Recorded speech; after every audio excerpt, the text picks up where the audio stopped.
Welcome back to the Night Shift, your safe space, excuse me, for talking about UFOs, UAPs, NHI, disclosure, and everything else that's going on in the world.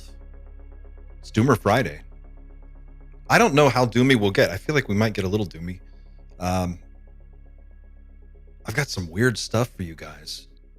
It was a weird week. In the last 10 days, some crazy robot stuff has been happening. I don't know if you guys have been following this, but this new X-Peng, I hope I'm saying that right. I'm probably not.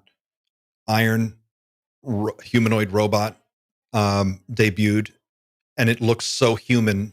The internet freaked out because they thought it was just a person in a suit. And so the CEO opens up this robot on stage and shows it's actually a robot, and it's just unbelievably lifelike and fluid, and it's super weird. And then less than 48 hours ago, the first Russian humanoid robot was brought out on stage and promptly fell on its ass. And it looked ridiculous. It was like drunk C-3PO. So that was really interesting. We'll talk about that. We're going to talk about that. We're going to talk about the James Letkatsky interview on Weaponized, the big two-parter that's blowing Xander's mind right now. And then in the second half, we're going to have friend of the show, UFO researcher and president of the Fire in the Sky fan club, Pat Berlinquette, your friend and mine, founder of the AboveUs IO UAP tracking website and app, which uses really cool passive techniques to gather information in real time, like real intelligence on who is searching for terms like how to report a UAP, how to report a UFO. I think I just saw a UAP. What do I do? This system captures all that and then maps it and allows you to kind of go around and see where the hot spots are. It's very cool. We're going to talk about the website, and we'll talk about his recent experience at the 2025, SOL Foundation Symposium that just wrapped. What is this? About a week ago, right? I think, yeah. It was October, the weekend of October 25th. Pat was there. He has some thoughts. He wants to share those with us. So we'll talk about that. And then whatever else we can get into.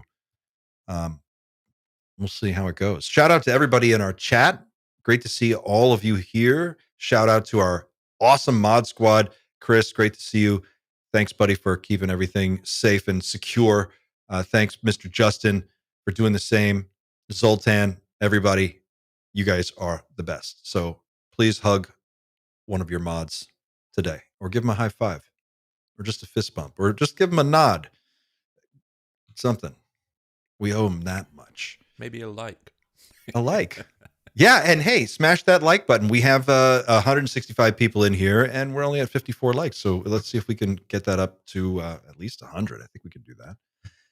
Xander, my friend, how are you, sir? We haven't talked in a while. I feel like I haven't seen you in ages. The weeks are getting shorter somehow. Yeah. I asked for them to be extended, but they're getting shorter. It's wild how quickly the week goes now, and it feels like, really, honestly, it feels like I only spoke to you like yesterday, but a whole week has passed, and a lot of stuff happens every week these days. Well, you've been in the edit cave. You've got a big episode of Dreamland coming out soon. Tell everybody about what you're working on. Yeah, I'm doing the part 2 of, if anybody's caught the my exploration of like gods, prophets, religions, and the whole connections with ufology and UAP. So I've got part 2 coming out tonight. It is just a 2-part thing, so this sort of finishes it all off. And I tried a different sort of process this week. I thought, I'm going to write as I record, because that's actually what I did with my first ever episode. I had no idea where I was going. So, so I decided to do that. Started recording before I actually finished the script. And yeah, it ended up just being like 2.5 hours long, this episode. So it's a long one. But yeah, hopefully it'll be, hopefully you'll all enjoy it. It's a sprawling 2.5 hour epic. You're not selling it. You're kind of tiptoeing away from it. Don't tiptoe away from it. It's awesome. This is dropping later, right? Yes, I'm just turning myself up because apparently I'm quiet as usual. That should be quite a bit better now. Yes, 9 p.m. for me. So in 3 hours' time, it'll be live. So guys, click open a window and go over to Dreamland and click notify me and be there. Yeah, do that for the big reveal. Yeah, and yeah, I need to apologize. I'm not posting these shorts and stuff every day anymore. The truth is, I don't enjoy doing them, even though they kind of help. You're the same as me, aren't you? It's just like it's so against the art form that we're trying to do. So it's like I'm not going to do it. I don't enjoy it. So I feel like the shorts are something that YouTube really wants to. It sucks because you're kind of strongly encouraged to do them because the algorithm pushes them so hard. But I haven't been able to figure out an honest way to do one that feels like it's not corny and canned. And it's like this whole like 3-minute countdown. Hey guys, let me tell you what I think about some, whatever just happened. It's like I don't have time to digest things that quickly. I can only come in here twice a week, really, and sit down and talk about anything. So yeah, man, I don't know. It just feels at the end of the day, weird. if I want to do a short every day, that's like 20 minutes every single day, and I don't have 20 minutes. I'd rather spend that 20 minutes doing something I enjoy. So. But yeah, now I should be loud enough. I feel really loud in my headphones, but let me know if I still need to go up more. You sound fine to me. You also you're able to sound really loud and buttery at the same time. I think that's what the people want. That's what they're saying in the comments. They want ASMR Xander. They want buttery Xander. I can only do that when I'm reading a script. I can't do it on cue. It is weird. Sometimes it's weird when I hear you do the voice because it's like I'm used to just talking to you like a regular person, and then sometimes like when you get right into the microphone. Yeah, exactly. It's powerful. So what's going on in UFO world this week for you, Xander? You have thoughts on the Lakatsky interview? Yeah, I thought it was probably one of the most important most important interviews I've seen. Mainly because this guy ran the Pentagon's most secret UFO program, acknowledged UFO program ever. And he's the one that's basically saying, these craft do exist. We've tried to cut one open. He's been inside one, even though, he has two answers. So it's either if he's asked a question that he doesn't know the answer to, he will say, I don't know. But when it's a question he does know the answer to but can't answer, he just says he can't answer. But if it was the case that it was a no, he could say no. It wouldn't be breaking any rules. So ipso facto, he's saying yes a lot of the time to these very, very intricate questions that Jeremy asked. Yeah, and it was the way the way that Jeremy formulated those questions was really well thought out. He was really trying to like pin him down, and he did on a lot of really interesting points. I haven't had a chance to sit down and watch the full 2-part interview all the way through, but the bits and pieces that I've seen and the parts of the transcripts that I've read are pretty crazy. Was there one thing for you, Xander, that stood out beyond anything else? I mean, obviously being inside the UFO, but he says a lot of things. I think it was right at the end of the part 2 of the interview where he alludes to this. Oh, they still can't hear you, Xander. Sorry. Geraldine says, still can't. Mods, tell Xander we still can't hear him. I mean, I'm so loud in my headphones. If you can hear Xander fine, push 1. Check. Type 1. If you can't hear him, say no or 2. I don't know. We need to get a vote here. How many people can hear Xander? Da-da-da-da. I think we're fine. Okay. I'll carry on for the moment. Sorry, Xander. I didn't mean to jump in the middle of your thought. Who's turning my... It's fine for myself. So yeah, the mods think I'm fine. So maybe just refresh or something. I don't know. Right at the end of the interview with... What's the one? If you can hear Xander, type 1. Right. Sorry, right, everyone. Right at the end of part 2, we got it, guys. He alludes to whatever's going to happen is going to happen, and we're all. He said something like, "We're all going to have a chance to participate." Yeah, it sounded kind of culty. Yeah, It's going to be great. We have nothing to fear. Just walk through the portal. Yeah, it's I don't like I didn't like that had an icky vibe to it. I don't know how else to explain it. And yeah, it's the fact that, and I've said it to you, I've said it to Pavel and Dan during the week. Everything he's saying is approved by DOPSA. So the government gets a hand in what he's saying or not saying. So make of that what you will. I don't think that says anything about his motivations in particular. At the very least, he doesn't want to be prosecuted for whistleblowing or sharing information he's not allowed to share. But at the end of the day, he's not saying anything the government hasn't given him the thumbs up to say. And not telling him no, right, is not an endorsement of, it's not saying it's true. It's just they're not telling him not to say it. We have to, like, is that correct? How this process works?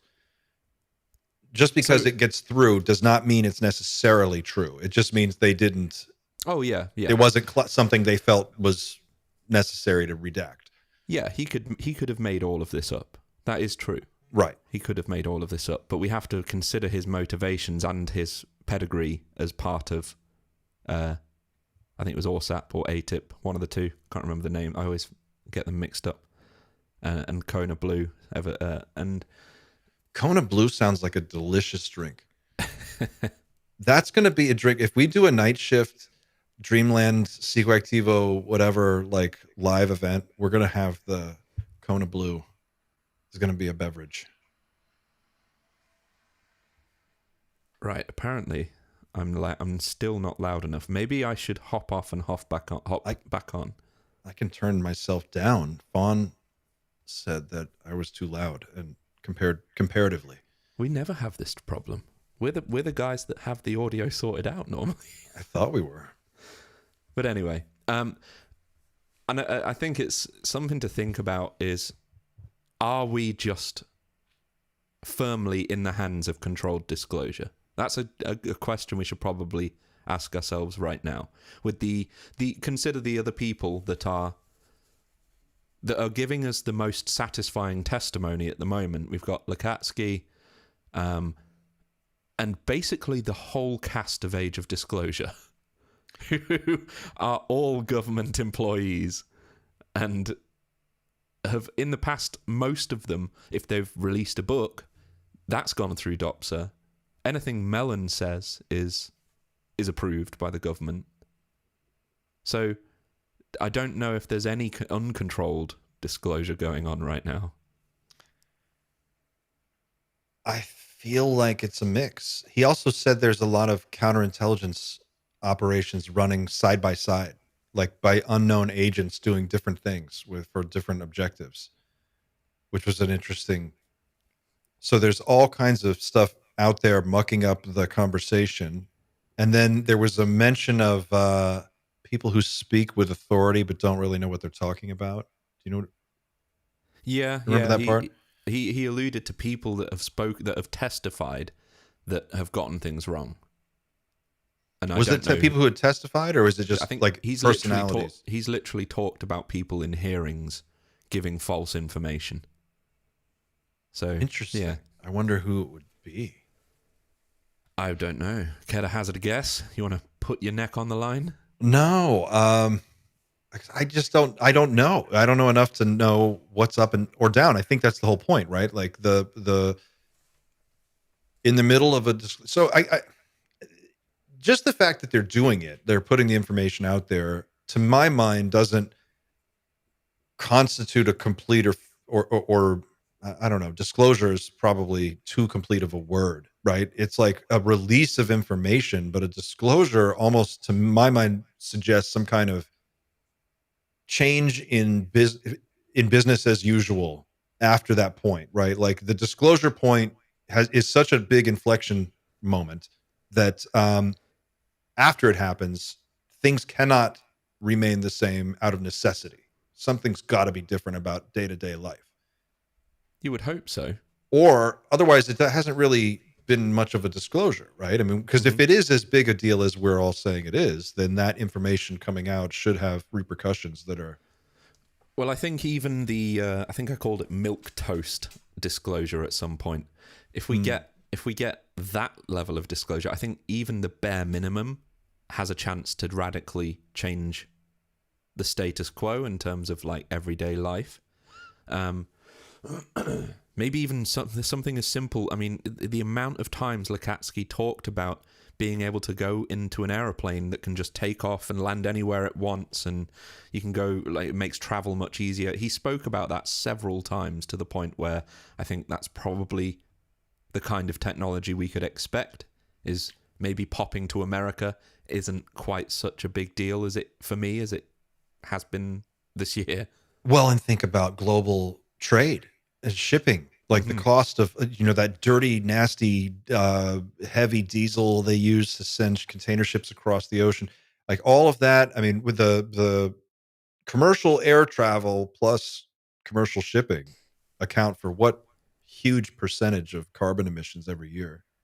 You're talking about one single technology, which you could control pretty well, right? Like you could license it, you could have certain people that are authorized to use it and operate it, and then that would be an interesting one if it were just some kind of gravity thing. And it comes down to, as well, this is a very important part of the whole thing. What's going to power that? Because traveling is kind of, it's cool, it's world changing, but compared to 0 point energy, for example, that's kind of a completely different game. That eliminates poverty, whereas a new mode of transport is just, cool for the rich folk that can afford to go on it. But 0 point energy is poverty elimination. And that's truly world changing. And if it exists, is that the kind of power that they use to use these kind of craft, at least from a terrestrial standpoint? So I don't know. It's probably somewhere in between. Maybe they'll say, we'll let you travel, but we're not going to tell you how it works. I don't know how they're going to get away with that.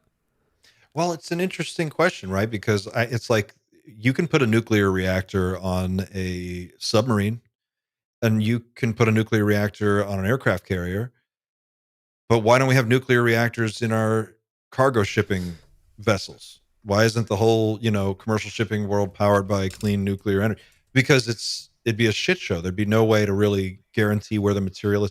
I think it's a question of like how this technology actually works. Is it something that people can easily duplicate, or can you control it? If we get the AI that's being promised, that people are talking about within the time frame that they're talking about it, it's going to require, the energy requirements are off the charts, right? Like they're talking about building dozens and dozens of nuclear reactors to power all the data centers that they're going to need. If there was a time to roll out some kind of 0 point energy or whatever it may be, this would be the time, because you could make all the money. Absolutely. And how do they roll that out without really... If they want to take advantage of a power that powerful, then there are some sacrifices they kind of have to make, because the whole sort of pyramid of power is built on energy requirements.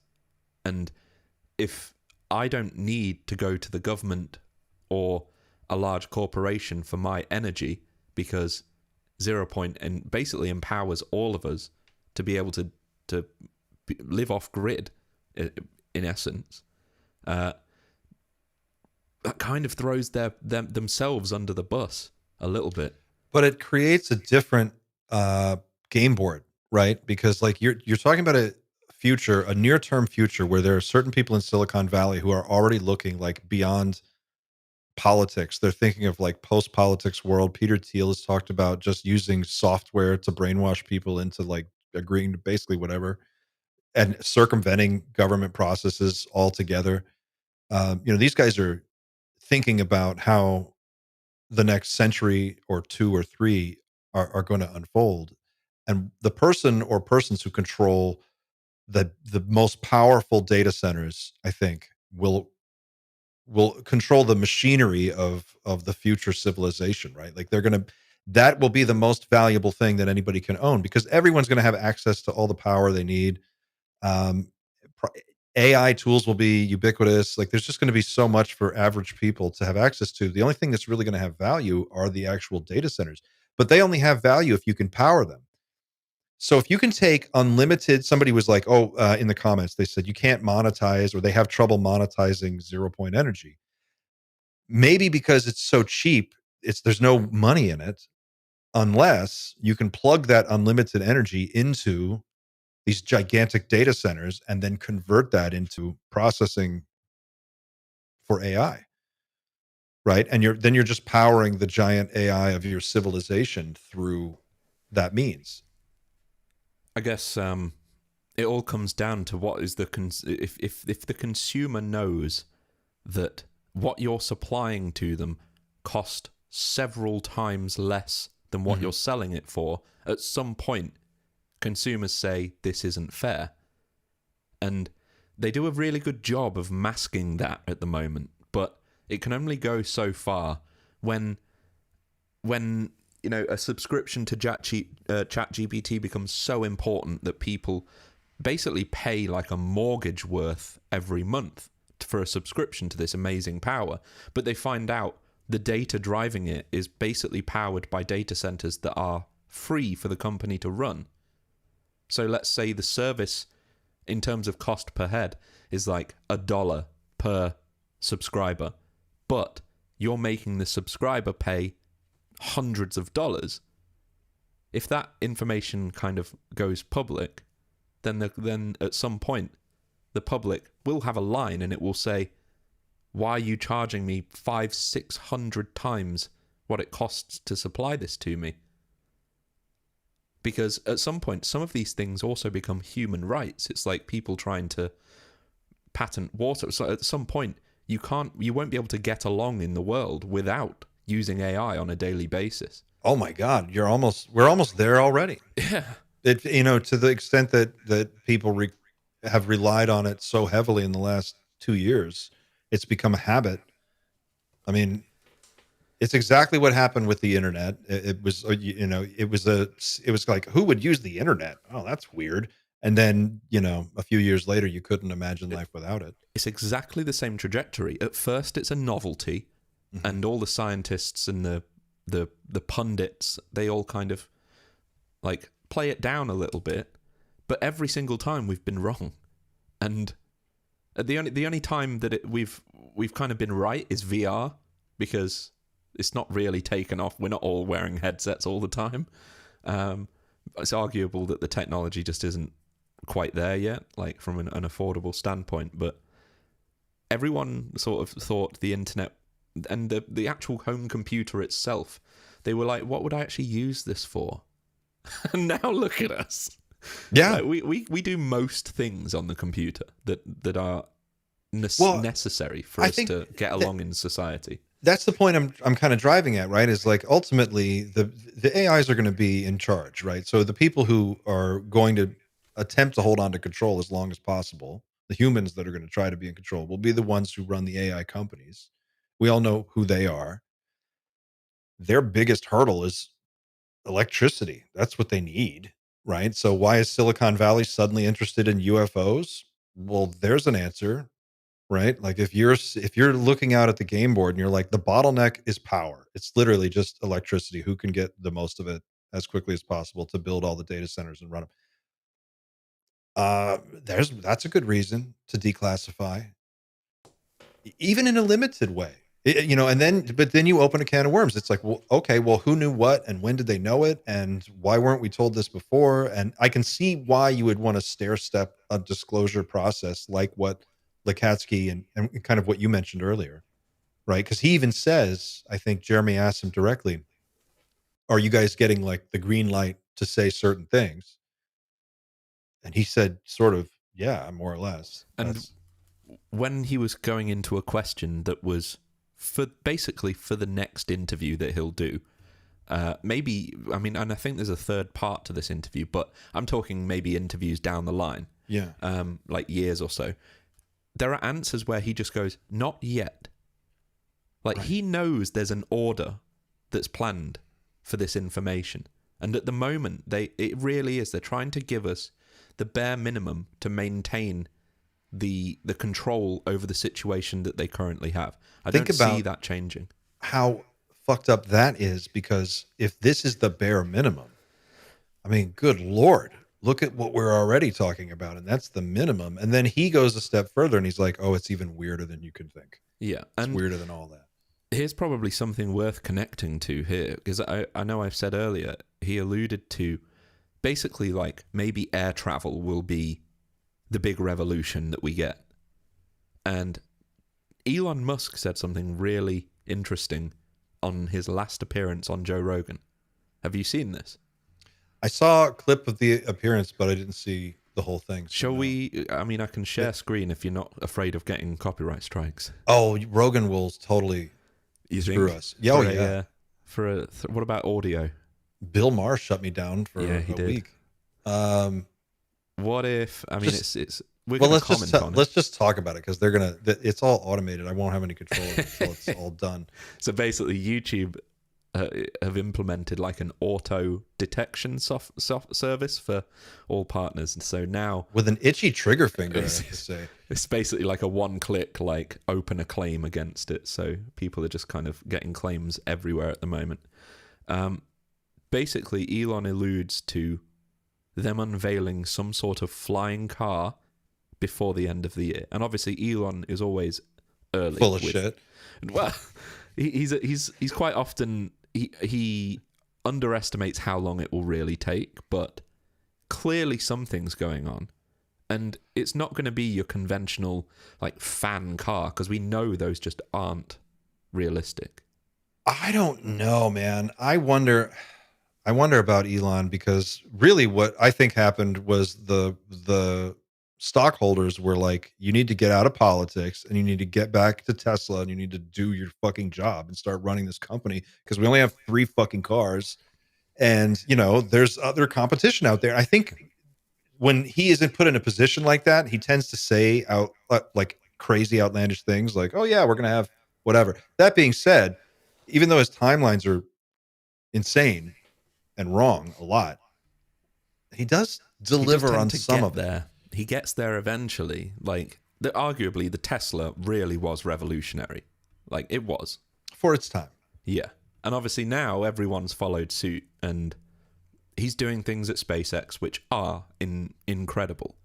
And if he is talking about a flying car in this interview, I don't think he's talking about, like, jet propulsion, because you can't have a jet car as a consumer. You're not allowed that. You're not allowed to have something that you could. He's talking about some kind of like a drone, like quadcopter based. I don't know, because a lot of those exist, and at the moment they've not really. This is such a pun. They've not taken off. They look cool though. They look cool, but they're not practical. They're so loud. You can't. Nobody is gonna let them land like on the neighbor's porch and stuff like that. Like, yeah, it's just they're not practical. We don't have the infrastructure to support them. So whatever he's got, if he really is going to try and push it to market soon, or in the next couple of years, it has to kind of get along with our current infrastructure. There's a place for them. I think like getting around like an airport when you come in from an international flight, like that next leg of the journey from the airport to wherever, I could see something like that, a little like a flying taxi company that takes you there. But in terms of like people just buying, these drone type cars and then having them in their backyard, I don't trust people with regular cars. That's the thing. You wouldn't be able to let humans ever drive anything, that we can barely manage the 2D dimension that we work with. Oh my God. Is it bad for everyone else out there? Because I don't know about you guys, but like almost every single time I'm on the road now, I see some completely unexpected, out of left field insanity. Some goofball in front of me will just zone the fuck out and just shoot across 3 lanes of traffic and then wake up, and then they'll jerk the wheel and go the other direction. I mean, it is like, you have got to be 100% focused. It's getting so you can't even text and drive anymore. I got to tell you, it's really bad. I just wonder if I'm the only one. Maybe it's me. But yeah, imagine these people in flying cars. I wonder if that is what something like that is what we're going to get. It'd be cool. But if it was really like any sort of new kind of propulsion technology, it also stands to reason that it might conflict a little bit with what he's already doing at SpaceX. Because if it makes rockets redundant, then he is wasting his time with SpaceX. That's all they do. Unless, and that's a good point. But maybe it's a use case thing, like you were saying with 0 Point. It might be something that you can access at a trickle. Maybe. But if you want to send 40 tons of cargo into orbit, it's not right. It's not the right tool. You need something else, or maybe it's, I don't know. I'm sure they've got a plan. These government types always do. It's all going to work out just fine. Relax. What are we worried about? Are you? What do you think there's any chance left for any sort of catastrophic disclosure? And also, do you even want that? Have you really sat down and thought about what kind of disclosure you really want? Oh man, I actually have been thinking about that a little bit more lately. I know you and the why don't you put it to a vote in the chat? You and the guys, or controlled, catastrophic or controlled disclosure. What do we think we're in right now? What do they want? Oh, I want to know what the audience wants. Let's start a poll. Okay, so let's do what's our question? What Pick type one of disclosure do you catastrophic or vanilla? There we go, guys. Let's see what people say. So it's up in the chat right now. If you guys want to jump on this, what type of disclosure do you prefer right now? Catastrophic is leading 93%, 24 votes in. All right, we'll come back and check on this in a minute. Yeah, what do you want? I have been, okay, so as you guys know, I've been blowing up our group chats with this Dan Burrish thing that I'm working on. And so my mind is completely submerged in Dan Burrish world. And with that said, the stuff that he talks about is creeping me out. And I can totally see why it starts to make sense why they can't explain it to people in the fullest of ways, because it's complicated. And if his story is to be taken at face value, that's kind of where my head's at right now. So in terms of catastrophic disclosure, as in something bad happens and we have to react, but we get the truth and the cost we pay is that something bad has to happen. I don't know. I don't think I ever want that. But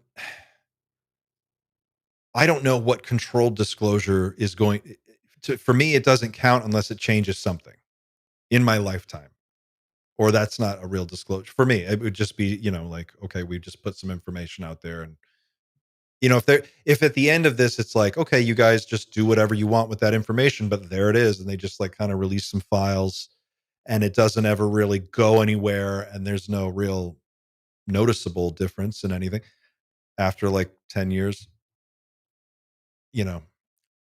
I don't know what it would accomplish. What does the chat say? Chat's saying right now 85 votes, and we're up to 84% of you choose catastrophic disclosure. So let's define what we think that means. What do we think? I don't think catastrophic disclosure in this sense means, some sort of major event that we have to suddenly react to. I just think it means any kind of disclosure that is not controlled by the people that currently have all of the information. So I think it has to come from, and it's basically any kind of disclosure that isn't government stamped. Right. I mean, that could mean them showing up on the White House lawn without an invite. I don't think it makes, or it could mean somebody that we know and trust. It could even be a president going against the will of the rest of the government and announcing it. Oh man, he better fucking do it soon. This guy, This guy he's on his last life. I don't know. Here's what I think, and I'm sorry, I'm going to spoil my entire episode tonight because it's basically the conclusion that I've come to.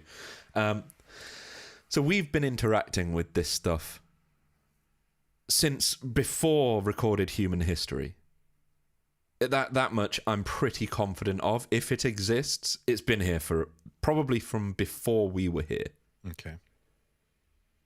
And up until 75 years ago, we were basically free to explore the idea of the ideas that people had about what it was, what this phenomenon was.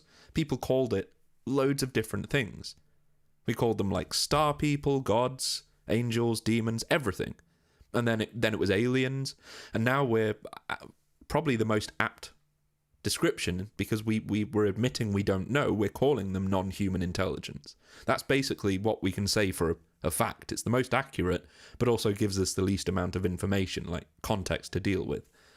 And then World War II happened, and a few very smart people developed a way to vaporize cities in seconds.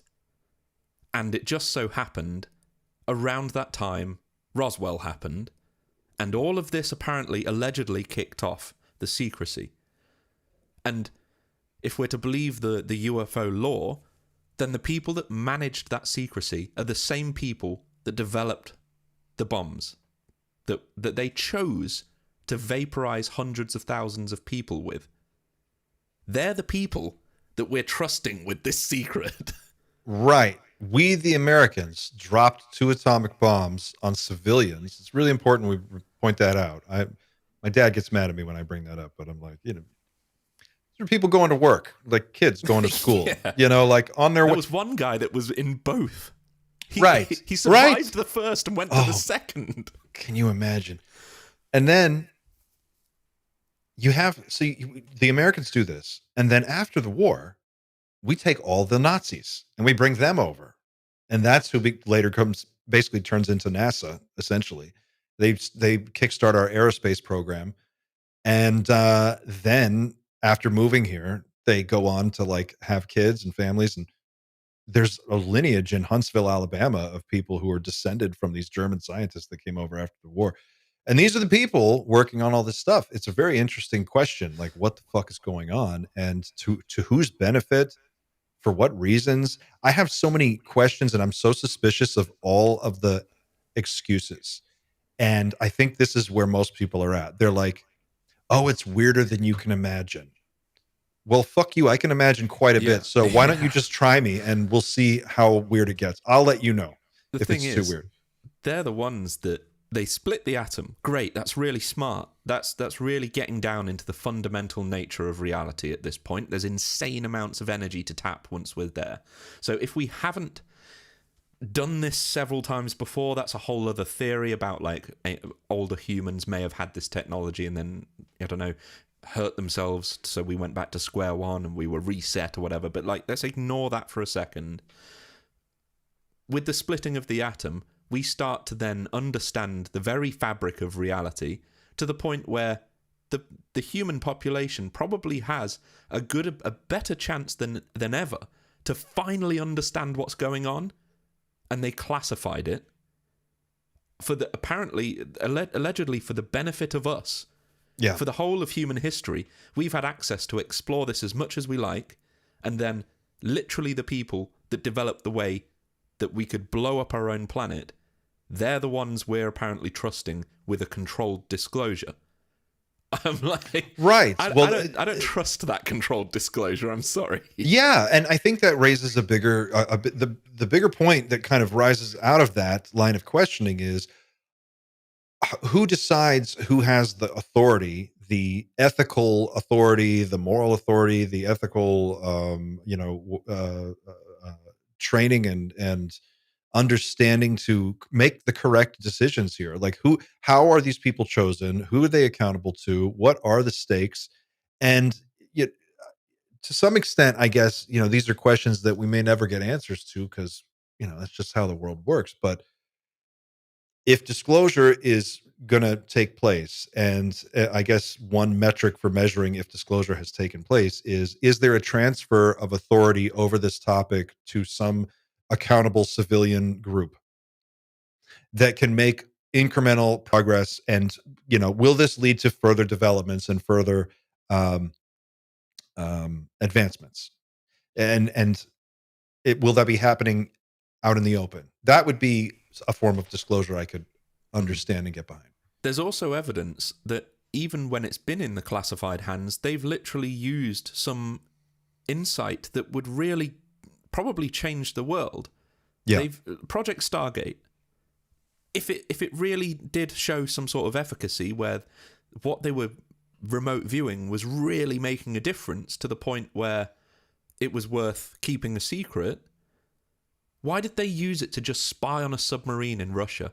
The whole program says way more about humanity and what we're capable of than just spying on our enemies thousands of miles away. All right. So let me jump. I'm going to jump in there because this is a perfect time to mention this. In the Dan Barish clip that I'm going to share a little bit later on, and this is recorded in 2002. It's from his very first interview that he recorded with Bill Hamilton.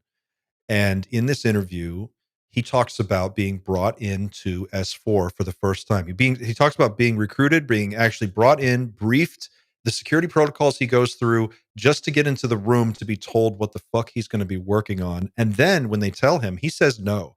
He yeets out of there and says, I'm not interested. He says no twice. The next day they wake him up. He stays the night there.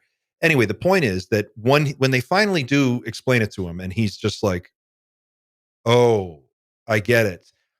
He says, it became clear to me that what they were trying to do is weaponize this. They wanted to use it as a biological weapon. That's what they were working on. They were trying to figure out how to take this tissue sample and turn it into some kind of fucked up weapon that they could use in some horrific way. And he refuses on ethical lines to participate in the research. And then there's a whole nother second half to this thing. But it's crazy. That's the level of consciousness you're dealing with, I guess. But there's no scenario that I'm aware of where the US, not the US, let's say the private enterprise in control of all of this, have actually done anything to really benefit anybody except themselves or their contracts that they keep getting from the government, which means building weapons and spying, and not just on their enemies, spying on the people that live in their own country. And as I said, we're hoping, people are hoping, like Atsky included, they're hoping for controlled disclosure. And I don't see any reason why we should trust them with any kind of disclosure. I think they're going to do exactly the same thing, which is give us the bare amount of information required in order to continue doing what they're doing, which is making money. And that's going to involve some pretty cool new technology that I keep making the joke. It's like a new iPhone. You're going to get a new iPhone, guys. That's great. This is the problem with people are going to give me a hard time about this, but this is the problem with capitalism as an economic system. It cannot imagine doing things for reasons other than profit. It doesn't have the equipment to visualize an outcome that doesn't increase shareholder value. And anything that falls outside of that very narrow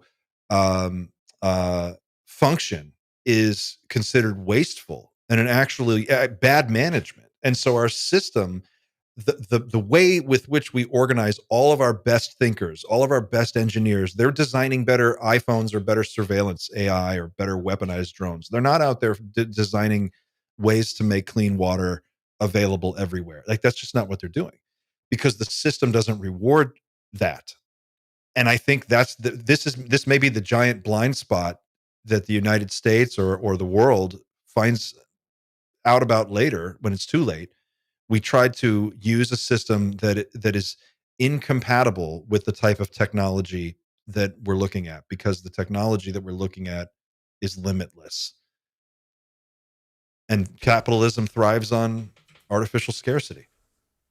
Apologies, my wife just delivered a nice cold beverage to me. Oh, cool.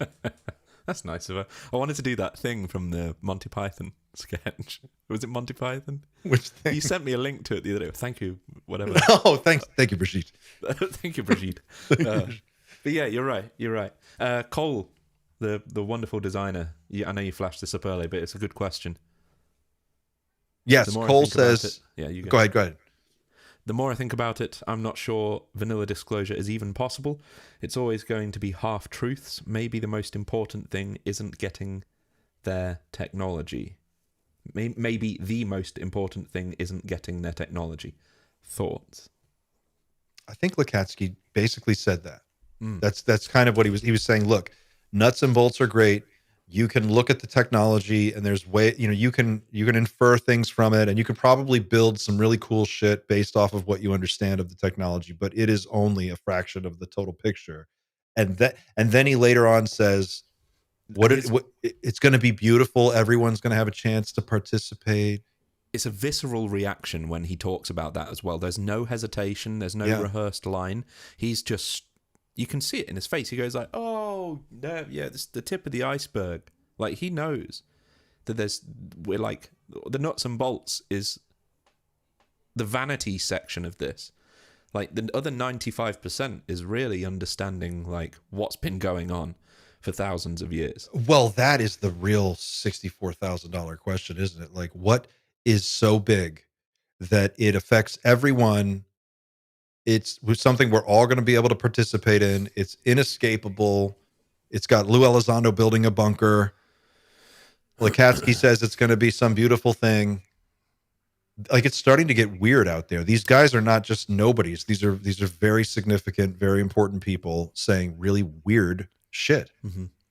But, you know, I have a slightly different theory. I think that the people that are actually... We made a mistake. We went down into the wrong timeline. The people that got hold and the control of this information, they're the ones that aren't ready.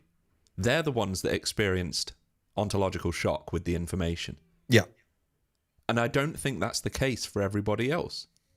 I don't think what they experienced is what everybody else will experience. Somebody else gave us a super chat as well. Oh, thank you very much. Silver Stargazer, thank you. Says the problem is that the weapons applications of ZPE 0-point energy make nukes look like firecrackers. It's that dangerous. Maybe that's true, but the people that developed the nuclear power, they're the ones that dropped the bombs. I mean, there's an opportunity cost. There's all kinds of ways to think about this, but that's, I think, the problem with having such a small, unaccountable group of unelected bureaucrats locked away in some classified facility making decisions about what happens next. I mean, if what I hope to be true is true, these people are of high enough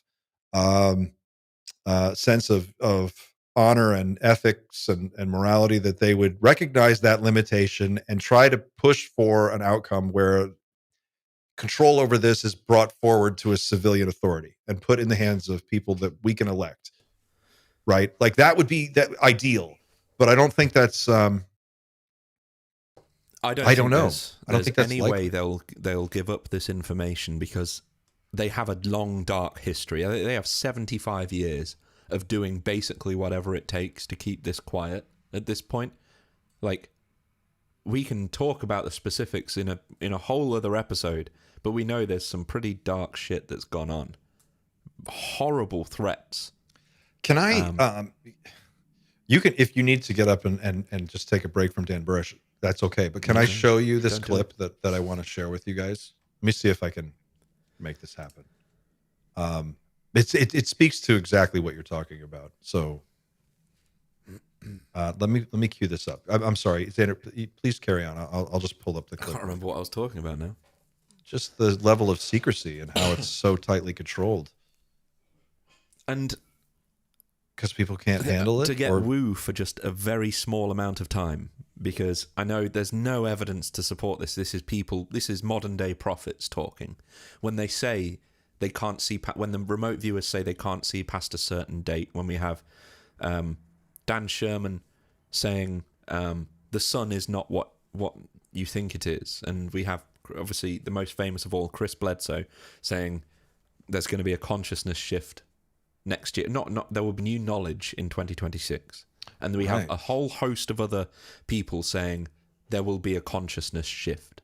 That's the woo bit that I don't know how that looks, but I think that's the real catastrophic disclosure. Is everybody kind of waking up to the reality of this in a way that we can't really imagine, because it involves literally a change in humanity more than anything. I don't think it could be anything except that. How do you picture something like that playing out, though? Like, when you think about what you just said, what would that even look like if you had to visualize? I've thought about this, and I'll try and relate it to Bledsoe's prophecies, really, because he talks about Easter 2026 and there being some sort of new knowledge revealed. Let's say he's right, and I don't even know if he's planning. I've asked the Bledsoe Said So guys, and they've not responded, but I really want to know this. Maybe he's already said it. Is he going to be there? Is Chris planning on going to Egypt in that time period next year? If he's not, then I'd really question whether or not he really believes it, because I would want to be there. I want to go and see what happens.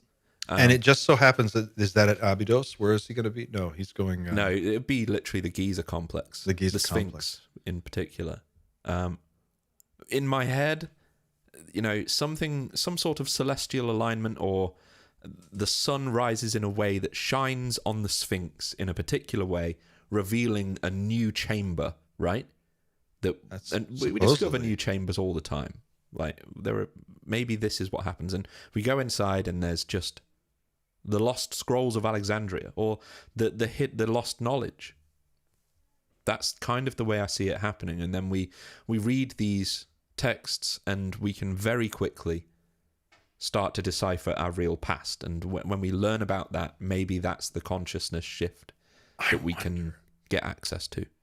I wonder, because it's, I feel like with stuff like that, it's always like one of those things where they would find it, and then it would just be debated in academia for another 100 years what they all really meant. Well, it was a symbolic thing, and it didn't really mean the aliens created us. It was all just, or will it be something so clear, so obvious? Like, here are 3 alien bodies in a mummified state that, with technology. Is it all laid out? Like, this is the room where there's no way you're walking out of here without knowing for sure. The history goes that all of these different interpretations, they weren't religious superstition. They were considered facts, to the point where at some point we considered the earth was flat was a fact. We weren't right, but we were certain. It was a scientific fact that the earth was flat. And it was a scientific fact that the sun god Ra ferried the sun across the sky. We have another incredible super chat. Here you go. Oh, I saw this one. Yes. This is Georg says, hey, what is the best way to get in contact with one of you personally and have a brief conversation? Keep up the good work. The best way is just to go through teamnightshift.com, and then there's a link there that says make contact. And if you click that, that'll go directly to me. And if you want to get in contact with Xander, you can reach out to me, and then I'll pass it along to Xander. Or you're welcome to join the Discord, because we're always in there. Well, I'm always in there. Clint's a busy man with his diving into Dan Burrish recently. But I'm trying to be in there more. I got to be in there more. But I'm always contactable via DM in the Discord as well. I'm pretty responsive. I'm sorry. I know somebody else said earlier, why haven't I messaged back? It's just been one of those weeks, I'm afraid. But yeah, I do tend to reply to everybody.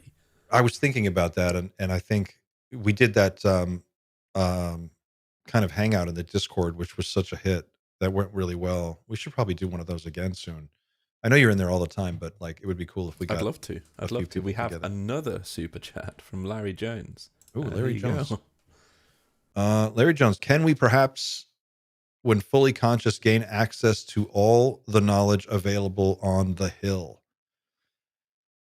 Oh, so you're talking about the Hill, which is the How do we even describe that, Xander? How would you describe the hill? The plane of existence described in the Telepathy Tapes podcast. There is like a place in the mindscape where telepaths congregate, despite how far apart they could be anywhere in the world, and they can all meet in this place, sort of like a psychic internet. It's also worth noting, sorry to interrupt, just on the idea that this whole consciousness shift thing, it's not just Dr. Greer that has said it's not going to take all of us for the shift to happen. It's going to take very few of us for the shift to happen. It's like when you said, I can't remember when it was, but you talked about the meditation experiments in Washington, was it? Or Boston? Oh yeah.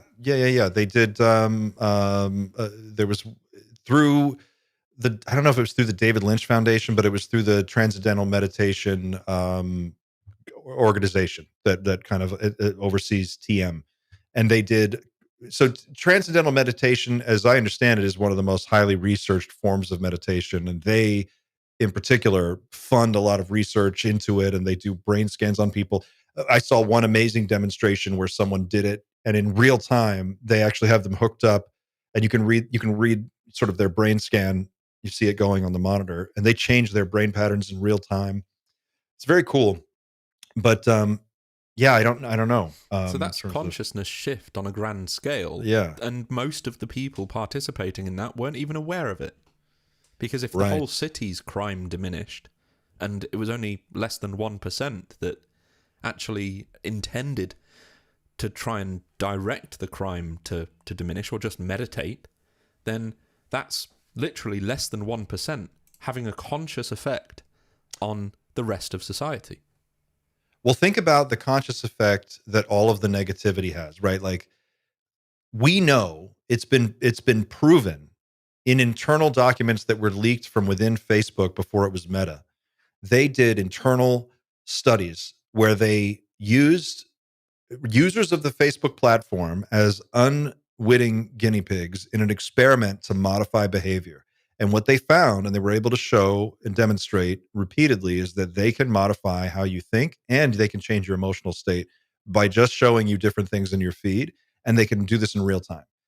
Now, if that's true, and if that is publicly available knowledge, and that's based on real research and data, then isn't it fucked up that these companies, they have a fiduciary responsibility to shareholders to constantly increase value, but they don't have a responsibility to the larger society to, I don't know, do things that don't make people more depressed and angry, maybe make people feel happier and better about themselves. Maybe that should be the goal. How are they improving the mental state of users? So I guess what I'm driving at is, like, people like Ingo Swann and others have mentioned, like, oh, there's some kind of a system in place to control how people think or what they can experience. Maybe it's as simple as that. It's the stuff that's right in front of us, and it's keeping us in this low mental frequency because we're just so absorbed in the algorithm all the time. I don't know if that makes sense, but it felt like it. No, I fully agree. I fully agree. We've had Pat join us. Let's see. Here he is. Pat, hey man, how are you? I'm doing well. What's up, guys? How is the Fire in the Sky fan club going on? I laughed my ass off when you said that for the fan club. Yeah, I was in Bovino, Italy for this UAP symposium. And, before I say anything, Bovino, Italy is probably the most beautiful place I've ever seen in my life. The food is legit. I think I mentioned to you I have stomach issues, and I'm just going to go out there and tell you guys. Have gastritis for 3 years. I think from Fire in the Sky, it gave me all these issues. Okay. In Bovino, Italy, I was eating anything I wanted, ice cream, espresso. I was totally fine, had no issues. Everyone there smokes cigarettes and eats whatever they want, drinks coffee, and they're all ripped. So they're doing something right. And as soon as I got back to the U.S., I felt terrible. So something there. So that's how I want to live. Yeah. I just want to live like that. I just have to move to Bovino, Italy. Instead of taking PPI medicine, just move to Italy. That's what you got to do. But how was the weather when you were there? Amazing. It's like northern Italy, like Switzerland's across the water, like Maggiore. You see the Alps, and an incredible spot for discussion about UAP. But as I wanted to talk about, I have some mixed feelings about it. Clint, as you know, I come in and out of the space of UAP. I'm like really invested in it, and then I take 2 months off. I don't really know what's going on. I get back into it, so I consider myself like an outsider. I'm very interested, but as an outsider, or yeah, someone with tangential interest, I had, it felt, how do I say it? It was exclusive because a lot of these topics are so over intellectualized that sometimes you have to take a step back and you're like, wait, are we talking about UAPs here? It's like wrings a lot of the mystery and wonder out of the topic. And I felt that was in conflict with their mission that they talk about, which is to bring people outside of the UAP world into the conversation. But when you have these over academic talks about this, it like pushes people away. Bring that down to ground level for people. What does that look like when you're there? Like, what did you pick up on that was? Well, maybe I could talk about like some of the presentations I thought were amazing, and some of them like I was kind of baffled by. But basically, this is 3 days of talks that physicists and academics and experts in the space, they talk for like an hour each about different presentations. But the one that I was most blown away by was Diana Pasulka. She had this presentation about, she was talking about in 1968. She was making the link between Marian apparitions and UAP sightings, so visions of the Virgin Mary. Mhm. And it seems like a leap, but it was really fascinating how she pulled this together. She was talking about like in 1968 in Egypt, hundreds of thousands of people supposedly saw, this happened over 3 years, saw an apparition of the Virgin Mary. And these apparitions occasion like phenomenon, celestial displays, light, luminous beings, and gravitational stuff like people floating and getting connected telepathically with this apparition that sounds a lot like UAP, right? Mhm. So she linked that with that encounter with the kids in Zimbabwe, and they saw the apparition. And yeah, she was trying to make the argument that UAP basically transmogrifies over the different time frames to adhere to symbols that we can understand. And I thought that was fascinating. That like almost like we're ants that UAP are having a hard time communicating with, and they don't know how to communicate with us, so they transpose or change themselves into symbols that we understand, whether that's the Virgin Mary for the kids in Zimbabwe, like a little gray alien or whatever. Now it's technology that it just changes as an interface of contact into forms that we can recognize. Like she called it culturally adaptive interfaces. Super fascinating. That was my favorite Wow. and most compelling talk, and kind of makes sense how she broke it down. And these phenomenon are shared amongst, the Marian apparitions and What was UAP that? encounters. Do you remember this event that took place? I think Y-Files did an episode on this where there was an outdoor event where everyone looked up and the sky, the sun was like flashing, and there was Yeah, some kind of like crazy light in the sky. And they have footage of this. This is like from back in the 1970s. yeah. What was that called? Anybody remember what I'm There's a talking? couple of big ones. Fatima was a big one. I think that's the one. And there was one in Guadalupe, I think. I tell you the truth, I don't know which is which. Yeah, I'm not familiar with that one, but her presentation really blew me away. Another one was Beatrice Virol. I hope I have the name right. Oh, she's a rock star. What did she Incredible. have to say? She was talking about comparing plates of data from pre-Sputnik to current and looking at these so-called transients that are there in the plates before Sputnik and that are gone now. And she found a correlation, 60% increase in these plates, these transients, which is basically like these sources of light in these pre-Sputnik plates, these images, a 68% increase the day after nuclear tests, and twice as many as the control days. Like they're comparing after the nukes and on days that aren't related to that. And she saw a correlation between the Washington flap in 1952. And what was really amazing about that is pushback she's gotten over the last few years is that these are plate defects, like anomalies. Yeah, And just messed Scientific up. American put a big piece Yeah. out that was like totally shot her down, which I thought No, was a but little. she added to that and pushed back on that argument because 1/3 of these transients were not in the Earth's shadow, which is a little confusing. But like these objects reflect sunlight, and if they're in the Earth's shadow, that would mean that it's a defect of the plate. And basically, 1/3 of these were not in the shadow, meaning they're reflecting light, Right. and that amounts to like tens to hundreds of thousands of these objects pre-Sputnik that are gone now, and they skyrocket in sightings in the plates after the nuclear test. So it's real. She led the present, like she was the first presentation for a reason. It was pretty amazing and groundbreaking Did stuff. she So do a Q&A after? Were you able to talk she to did. her? She did, but I couldn't. Yeah, I don't remember what was asked, but it was a lot about the nitty gritty of her. So those two were incredible. Um, then there was a lot of dry stuff, like academic stuff, where we're in Pavino, Italy, the Swiss Alps. We're talking about UAPs, and you're barely conscious trying to get through this stuff, and that just made me wonder why. I don't know the point of reducing this to academia, but that's just me. Where it's so dry and Well, how did they like? What do you mean they reduced it down to the academic bones of it? Like, what were the like? What's an example of that? You're just well, taking something that's inherently awesome and fascinating and making it boring as hell. Is I that what don't you're want to saying? single out any one presentation, but uh, and I'm not saying physics is uh, dry has necessarily dry or boring, but just reducing it like to an academic talk where it's more aimed at academics, like a lecture, where you forget you're talking about the UAP topic. Uh, I don't know. Maybe that's just me as like someone who's in and out of this. I'm looking for more like engaging material because there's so Speaking much of to which, cover. And just um, lastly on that, I didn't get to meet Jack Valet. It was awesome that he was there, but his presentation was baffling to me.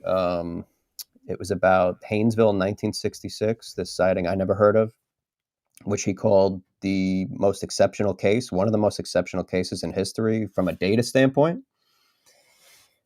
And I just had some questions, and my wife did also. She's in and out of this like I am. Yeah. And I had to be, I hope, forgiven really dumb questions, but okay, this is from his point of view, one of the most important sightings in history from a data standpoint.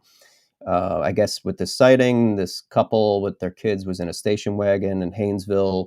They saw this huge light behind the trees. The man got out of the car to investigate. He came back in the car, kind of like a Betty and Barney Hill thing. He ran back in the car. They drove off, and not a super compelling story, but basically the bark of the tree was all the trees was impacted by radiation, Yeah. and they took a small sample of this from 1966. So just to reiterate, this is the most exceptional case almost of all time, according to Jacques Vallée. It's super important, perfect data.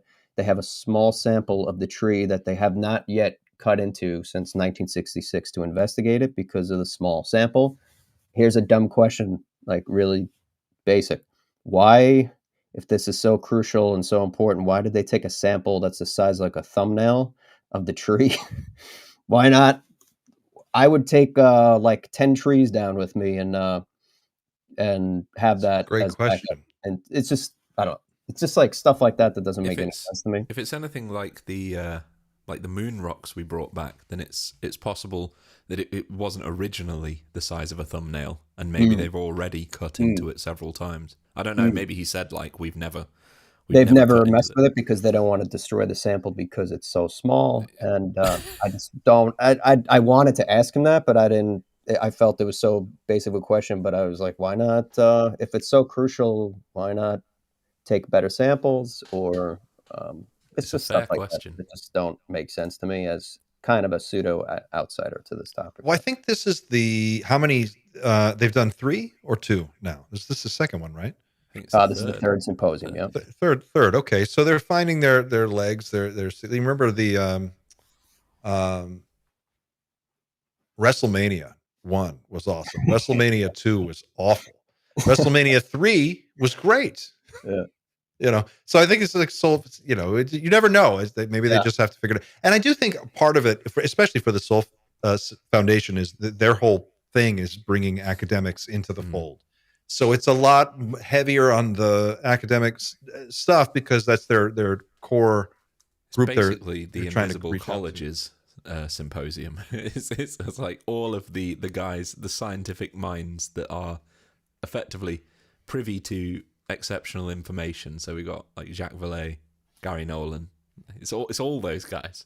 Jacques Vallée always baffles me. I feel like I can read something he writes and know more and yet less at the same time, or I know more but I understand less. I'm not exactly sure how it works, but I don't have any answers. That like he never leaves me with answers. He leaves me with just.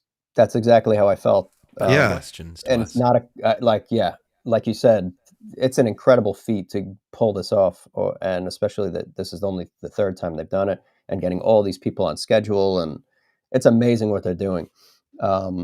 Just a lot of these presentations, it just got so in the weeds of academia that I didn't really understand the point of that, and I don't understand the point of pushing it towards academia, but it's trying to understand why. Question from the chat for Pat. When you take extended time away from the topic and eventually return, do you notice any changes in the news and conversations, or is it always the same as when you left it? Probably changes because of all the videos that are coming out and all of the congressional hearings and stuff like that. It's so much to keep up on that. Yeah, I'm totally overwhelmed every time I come back to it and try to keep up with it. But do you take breaks to just for the sake of like your own mental well-being, or do you take breaks because you just have a lot going on and it just happens? Like I get busy, and like leading up to the symposium, I was reading Diana Pasulka's book. I was reading a lot of material, different stuff, trying to get ready for that so I could get up to speed. And then after the symposium, I haven't even thought about it in 3 weeks, and so much happens in 3 weeks. Like I come in and out of it. And you are one of maybe 3 or 4 people who I talked to after the symposium that all had something like this to say about it. They were really? like, I have conflicted feelings. You know, one person was like, I'm not sure what to make of it, but it wasn't what I thought it was going to be. You know, it's kind of like that. And so I think, I don't know, whatever you're picking up on, other people definitely picked up on it. Yeah, that's interesting. Like, and I thought it was a really interesting how cliquey it is. It's not a complaint. It's just I met a lot of people.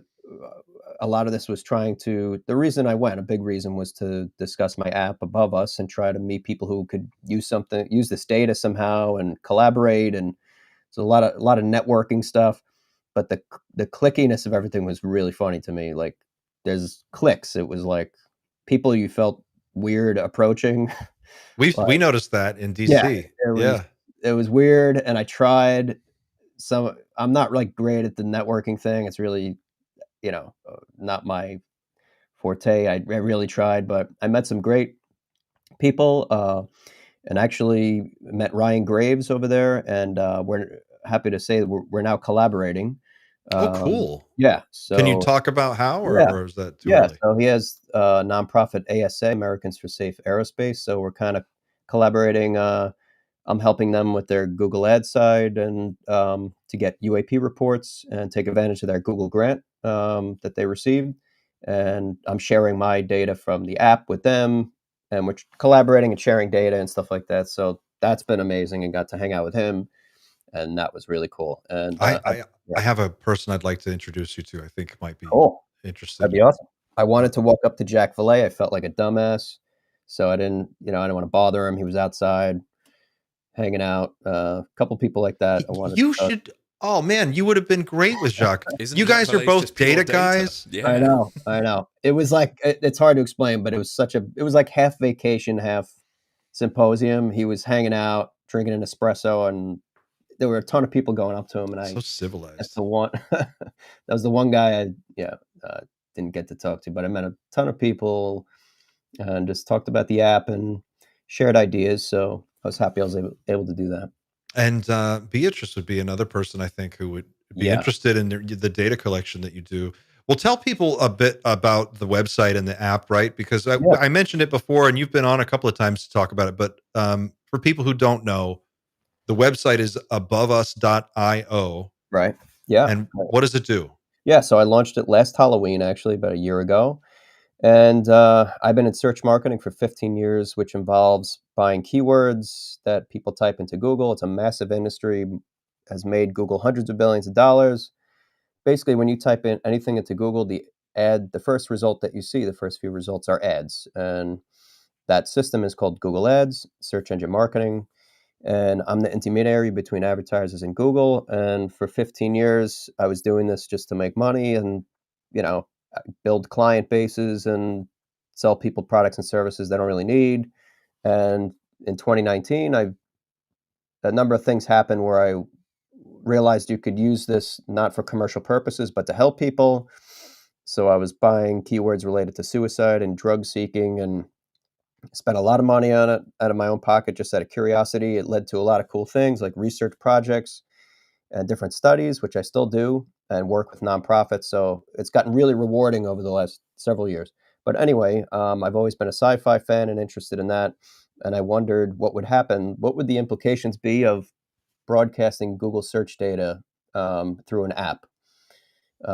Could you do that? So I started buying keywords related to UAP and UFO. So in the system, in Google Ads, I just buy the keywords I saw a UFO, I saw a UAP, report a UAP, UFO, drone, etc. When people type that in the US, the ad shows up. That's linked from Google Ads to something called Google Looker and the app. So like within an hour, the impression tracks in Google Ads goes to the app, and then it basically creates a heat map. And it's basically seeing if this could actually be done. So that's been the most shocking part. Like Google is letting me do that, and like your imagination can go wild in what can be done in broadcasting people's searches. Like it's not limited to the UAP space.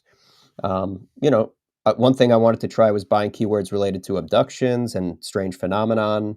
Um, you know, so we could broadcast that data, like how many people have said they're abducted, where are they, who are they?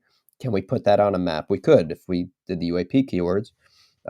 Strange phenomenon. The drawback is that I pay for every ad click, so I can't do it due to budget. But you can broadcast any data you want to an app, give people push notifications, and that's essentially how the app works. So, pretty much in a nutshell. I've got a real quick before there's a comment I want to get to in a second. We can do it now. Georg says I just splashed it up without permission. No, that's okay. I'm trying to bring it up on my other screen here so I can read it. But heard somewhere there was a weird talk presentation about genetic modification and implied racism. Hang on, I've got to find it, and then you can put it back up if you've got it. I'll finish reading it. Implied racism, not really marked as speculation, more like academic, peer-reviewed among right in between a valid talk. Just a heads up when it comes to upcoming YouTube video. Does this sound like anything you heard at SOL about Not genetic? at all. But I didn't see every presentation. I saw like 80% of them. I was in and out, networking, talking to people. I didn't see everything, but that does not sound familiar. But there were a lot of talks. Like it was 2.5 days packed all day. So could have missed that. And there were films and stuff. I missed the films. That was at night. There were like viewings and stuff like that. So could have. Oh man, that sounds so cool. I wish I was there. It was fun. It was a trip, and you know, it was a half vacation with my wife too. Like trying to balance everything. And you're not getting a hall pass to go to northern Italy by yourself, dude. That's not going to happen. You gotta. That's a vacation. It was amazing. It really was amazing. So, wow. Well, Georg, I don't know if this is an answer to your question. I do know that there are lots of people that are in this space that are of, very well known. I know Lou Elizondo and other people at that level have talked about the genetic side of what's going on lately. And there's some kind of a genetic lineage thing that has been mentioned a number of times. Certain people seem to be more prone to UAP encounters. It might have something to do with abductions. We don't know. I I think that's the next chapter of this thing that's going to have to get teased out. This is inevitably what comes with disclosure. It's like, okay, well, if that's happening, what about all this stuff? And you do get into a weird rabbit hole. The thing, if the fact was revealed that, for example, what if a certain percentage of the population was genetically modified to be able to interact psionically with NHI? Like, are they a different race? Do we talk about them as if they're a different race? When does it become racism to say, I mean, are they superior because they have this innate ability that the rest of us don't? I think that's maybe the... You're talking about like the telepathy tapes type kids who have this ability that is like so powerful, and when it's fully understood that it is super powerful, and maybe not everyone has it. You're saying they might. There's several people that within ufology that talk about particular families being of focus for NHI. The Bledsoes are one of such families. They don't, and the thing is, it's not the Bledsoes that claim any sort of superiority. And in fact, they say that everybody is capable of what is happening to them. It's just that for whatever reason, the NHI have sort of chosen them. That's the word, chosen. Are they choosing them because they're better or different, or because at some point, if you're going to do any sort of study involving decades of lineage, you're going to just have to stick with the same family to gather data that's actually relevant. There's no point in doing sample studies on various different families, because you're going to get results that don't correlate. That's the main thing. And it's worth thinking about this just as a fun mental experiment. If the NHI don't have the same limitations with regard to time that we do, if they can travel at will anywhere in the timeline, then for them, your family lineage might have 6 generations going back of abduction experiences, but for the NHI, it might be like a week. You know what I mean? Like, it might actually not be like they're just zipping in, they pop in, they do the thing, they pop into another, they go 50, 75 years ahead, they jump in again, they check out your grandkids and make sure the thing took, they can zip ahead again and see how the genetic lineage is developing 100 years down the line. It would be no big deal, but it would take us maybe centuries or decades to see it all play out. It's those centuries that we as humans, given our view of time, we attach far more importance to those. Like, when people talk about like my family has always been, like, let's say bakers, like it's in my family. It's like it's an important thing about my family. But for an alien civilization that where time does not work in the same way, that's an afternoon of research. Mm-hmm. So what might be really important to us might just be, that's just the way you do science. Right, at that level. Yeah. At that level. Real quick, I just have the website up. Xander, can you show this screen? This is for people who haven't seen Patrick's website. It's right here. This is AboveUs IO, and this is the heat map that we were just talking about, where you can kind of see. Have you made any big changes in the last few weeks that you want to highlight here? Yeah, no changes. Still a work in progress. Still, the biggest thing I want to work on for the next iteration of this is normalize it by population. I've been talking about that for a while. It's just a heavy lift to, we want to see if there's a lot of sightings relative to a small population, a larger dot. Like, we don't really care if, like, a place with a high populations has high sightings, the dot overwhelms on the map. I want to see it relative to the population. It sounds simple, like that you could do it with a few spreadsheets, but putting that into the app is quite a heavy lift. So that's something we're working on. And obviously expanding it outside of the US. I'm budget constrained and, would need some investment or some collaboration or partnership to expand it outside of the US and pay for all those ad clicks, because, it's just enough paying for that in the US, but it's just, those are the two big things that I want to focus on. Other than that, and expand the keywords maybe into like abductions and sightings and strange phenomena. It would be really cool to have like where you hear of strange phenomenon around certain areas, like geofence a campaign around that area and buy keywords related to the phenomenon that people are searching, like Skinwalker Ranch or something would be really That's cool. awesome. To buy keywords, create a campaign just for that.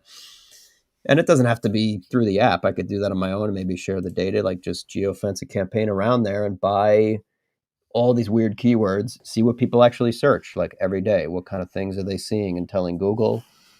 And I'm And showing it might not be easy for people to see, but you've got a toggle for nuclear power plants. Is that right? And Yeah, one for that's military one bases. aspect of this app I think I'm most happy with is the ability to do these overlays, especially the nuclear sites and how sightings relate to that. I saw Enigma, there was news on them recently. They're also a UAP sighting app that relies on user submissions, but they USO sightings, like stuff coming out of the water. They made some news recently about having a lot of submissions around the water. Well, So let me that's ad ask you. clicks cost more because you've got it in the US at the moment. How that's does right. that? How do the ad clicks cost? What's the cost comparison to Yeah, say some European country like, yeah. I don't know, Belgium has all the drone stuff going on right now. To So do it worldwide, I don't know the exact cost, but it would be like I'm spending $500 a month now on ad clicks, which has gone down since like that when it first launched. It was crazy because the drone stuff coincided with that, which obviously I did not plan for. That just happened, and the traffic was really high, and a lot of people were searching and clicking, and that was quite an investment. But it's in a way, since you calmed don't down. want them to show up. Yeah, I actually don't want people to click the ad. It's just a necessary byproduct to make the impression happen. If I don't show an ad, you can't do any of Well, this stuff. let me ask you this: what it's not a insignificant amount of dough that you're throwing at this every month, and your time, of course, is worth a lot, and your energy. I know you have other things going on that you're constantly working on. So, what is it about this that drives you to keep doing it and plugging away at it and spending money on it? And Yeah. you know, I'm being honest. It's the proof of concept that you can broadcast Google data and the implications of that. mm, Um, let's take an example. Like if there's a war-torn country and is a populace there, like Afghanistan, and people are trying to flee, like happened a few years ago, and they're transposing their intent to Google, and a government is trying to clamp down on that and prevent that from being shown to the rest of the world, right. and which they do and have done. You don't have to take anyone's word for it, or like a way to bypass that. You can broadcast what they're searching by running campaigns to another country, buying the keywords you think they're searching, or it's rumored they're searching, and you don't know what's happening because being filtered through the media. Just buy the keywords, see how many people are searching, and you can understand their needs, and you could take it to another level and broadcast that on a website or an app or whatever. You could do this for profit if you wanted to. Hopefully, people don't do that, but you can sell this data if you wanted or give it away for free. So I'm just trying to prove a point that this, this technology exists. You can circumvent surveillance capitalism tools and to do good, to create wonder, to share data with people who need it. And I was happy at the UAP Symposium. A lot of people were responsive to it, and we're going to try to find unique ways to, collaborate on the data and maybe expand this approach to other areas. You just mentioned a term that I don't know how many people are familiar with. Probably not many, but surveillance capitalism, uh, which is a term I first heard from Shoshana Zuboff, who wrote a Yeah, book called "Surveillance yeah, yeah. Capitalism." What is surveillance capitalism for people who don't know? To use all these tools like Google and everything, it's free. And you don't have to pay for any of this stuff, but you're giving up your data and your privacy for convenience, and that's fine. And it was fine for a while, but eventually it got to a point where it stopped being about convenience and more about these companies spying on you. Yeah. And commercial surveillance eventually bleeds into state surveillance, as we've seen with NSA and everything, and them getting all of Americans, they basically were able to tap into servers of Google's and get people's emails and personal documents. And when you first started using Google in the late 90s, I'm sure you didn't foresee the NSA, some guy eating a donut at a desk, being able to see your emails and having citizen profiles on you and everything else. That's hence the name surveillance, which has come from Google's need to constantly appease shareholders and make more money all the time.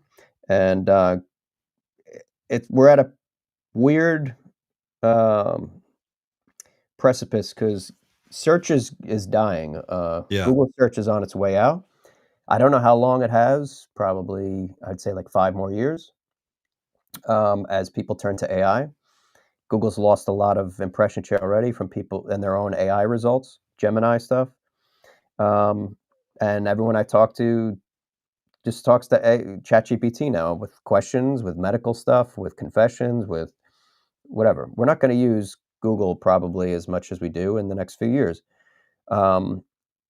Here's one thing that's interesting. I met a bunch of AI people at the symposium, and I'm not an AI expert by any means, and I had a lot of questions for them. So my question was, when is search going to die, and when is AI going to take over completely with ChatGPT? And I keep hearing rumors about how OpenAI is in like really hot water, as opposed to what we hear that AI is going to take over and everything else, and OpenAI is going to run the show. They're actually in a lot of hot water and have to come up with revenue much sooner than people think. So I think their annual revenue is like 13 billion, and they need they to have a spend like $1 massive, trillion yeah, in the next like they 2 burn years. massive amounts of money. They gave the date of the year of 2029 that they prove profitability, but it's looking like it has to happen in like 3 to 12 months. And if this AI bubble bursts, it's going to be a disaster because so much of equities are tied to AI companies. How long do you think it is until they try to basically monetize the persuasiveness of AI and figure out a way to like That was my every AI will question. personally tailor a recommendation for you, but they will charge for that? Yeah. So that was my main question with these AI experts at the symposium was, how is OpenAI going to monetize? Because they have like erotic chatbots and like business tools. That's all they've come up with. And there's not enough revenue there for this Yeah. for them to make, all the make up for all the money they've invested in data centers, which over time is a big money sink. And Anyway, Xander and I were talking about this earlier. They never paid anybody any licensing fees for any of the shit that they used to train their algorithms. Disney never got a dime. Pixar never got a dime. Like, what happens when all these other giant corporations come after them and say, Yeah. you know what? We want to get our piece. It's going to be an interesting next couple of years if which way this goes. If it goes poorly, the stock market it's going to be catastrophic. So what I was saying was, my question for these guys was, how are they going to monetize? Because I think the only way they could do it is do something analogous to Google Ads. Yeah. And then if people search things in AI, they get like sponsored results that are like peppered in. But what's terrifying about that is if Google Ads and search engine marketing has created the need for an intermediary, like a search engine marketer like myself, there are going to be these AI guys who are the intermediaries between what you tell ChatGPT and like OpenAI and get to see that. And that's just going to get so dark because people are so open with it. I know with my stomach, people trust this so firing much. this guy gave me so many issues that I tell ChatGPT, and trying to diagnose everyone I talk to. Like instead of talking to the doctor, they talk to ChatGPT, and it creates a personal exchange and a history. And once marketers get that, they're gonna know like what your little baby is allergic to. They'll know, what your wife is creeped out by. Like they're gonna know everything, and they'll be able to use that shit against you. And a line of inquiry, right? Because there's no ethical guidelines on how this technology gets applied. There was the thing going back to the Shoshana Zuboff's thing. She had this great interview she did about. Was it Niantic Labs? Is that who made it? The Pokemon Go game, where it was the virtual. It was like you could use your phone and you could like go walk around and see Pokemon characters in the real world, and that was actually an experiment to drive footfall traffic into retail stores. They would put these things where they knew kids could take kids would want to go there, and then their moms would come along or their dads would come along, and then suddenly they're in a store and now they're buying shit, and it was all never about the game. It's I mean, if Google's their track record for like trying to figure out multi-channel and device attribution, I've talked about that I think the first time we spoke, but they were always trying to figure out if you jump from your tablet to phone to your laptop and everything else, and they would do stuff like they were buying credit card data on billions of people to trace like your online behavior with offline transactions. They were doing stuff like the hyper. Well, isn't it true, Pat, that if I remember correctly, tell me if I'm wrong here, isn't it true that Gmail was originally the reason there is a Gmail was to tie you to your search history? So they could create a profile on you. They needed a way you would register with Google, so they created an email address. Then they could read all the emails, right? You used to have a lot more ability as a marketer to see what was going on with Gmail, but there is, for Google's credit, like over the last 4 years, especially, it's like a lot of this stuff you can't do anymore. And they've like really knocked out a lot of the keywords you could buy that are super sensitive. And the Gmail stuff, you used to be able to target people based on like their email in aggregate. You can't see, but coming back to the OpenAI thing, like with Google as the intermediary there, I can only see like, if somebody searched one thing and, they search like, I saw a UAP, I can't see their history of all their searches and all the things that led up to that and who they are in a chain of events. With OpenAI, you have a whole string of dialogue that goes back how many years now? It's like memory updated of us. Yeah. So I don't know what. God, I asked it a question this morning and it was like, it gave me an answer that, and then it referred back to some stuff that I told it like months ago. I forgot all about it. And it was like, remember that time you said this thing and da-da-da? Well, this might help you with that. This goes back to something unrelated to anything we've talked about tonight, but myself and you talked about it earlier, but it relates to this. We talked about like the impact on art, basically, in a private conversation that we were having. And I said at some point, humans are going to have to choose, what do we actually want? Like, as I said earlier tonight, like it might be the reality that, and I hadn't thought about Patrick's sort of ad augmentation that they may have to implement. But I said, like, at some point, your subscription to OpenAI may cost you as much as a house mortgage every month because it's so important and powerful that might be the way they have to monetize it in order to actually power the system and also increase revenue. So we're going to have to kind of choose between two outcomes. What are we willing to spend to keep our privacy safe? Because what price are we willing to put on that? This was the original big problem with the internet when the internet first took off, and it was a question. Initially, the early internet was totally different than anything people would imagine today. It was much more open and weird and quirky. And then it was like, how do we pay for all this? There was this idea that took hold that it should be free to the end user. It should all be free. And the only way they could figure out how to do that was to get advertisers to pay. And so we by making that deal with the devil sort of got into this system where now everything is commercialized and monetized. And if they can't make money off of it, there's no point. And there's like 6 companies that own everything. But it was it was like, who's going to pay for all this stuff? Definitely. How do you have this like frontier? In the 90s, it was a magical place where, you'd go on Mike's like bike enthusiasm forum. You find like a thing about like gravitational engines, and then you get punted offline, and then you get a virus, and then you could just meet people randomly in different walks. It was like it was so a cool. lot of awe to it, and it's amazing how fast it got wrung out of all. I wanted to come back to something, Xander, you said that was really made me think. And as people use ChatGPT, like you said, they're really going to miss it when it's gone. And it's like becoming a friend to a lot of people and a confidant. And I mean, this woman in Japan just married an AI like a couple days ago. I saw that. She had like the like Google Glass thing on that she was talking to up at Oh the Christ, altar. Like, these um, people. so I think the longer this goes on, we're really not going to want to lose it, and our whole history of it getting to know us. And yeah, I think people will be willing to pay a lot of money to hold on to that friendship or whatever.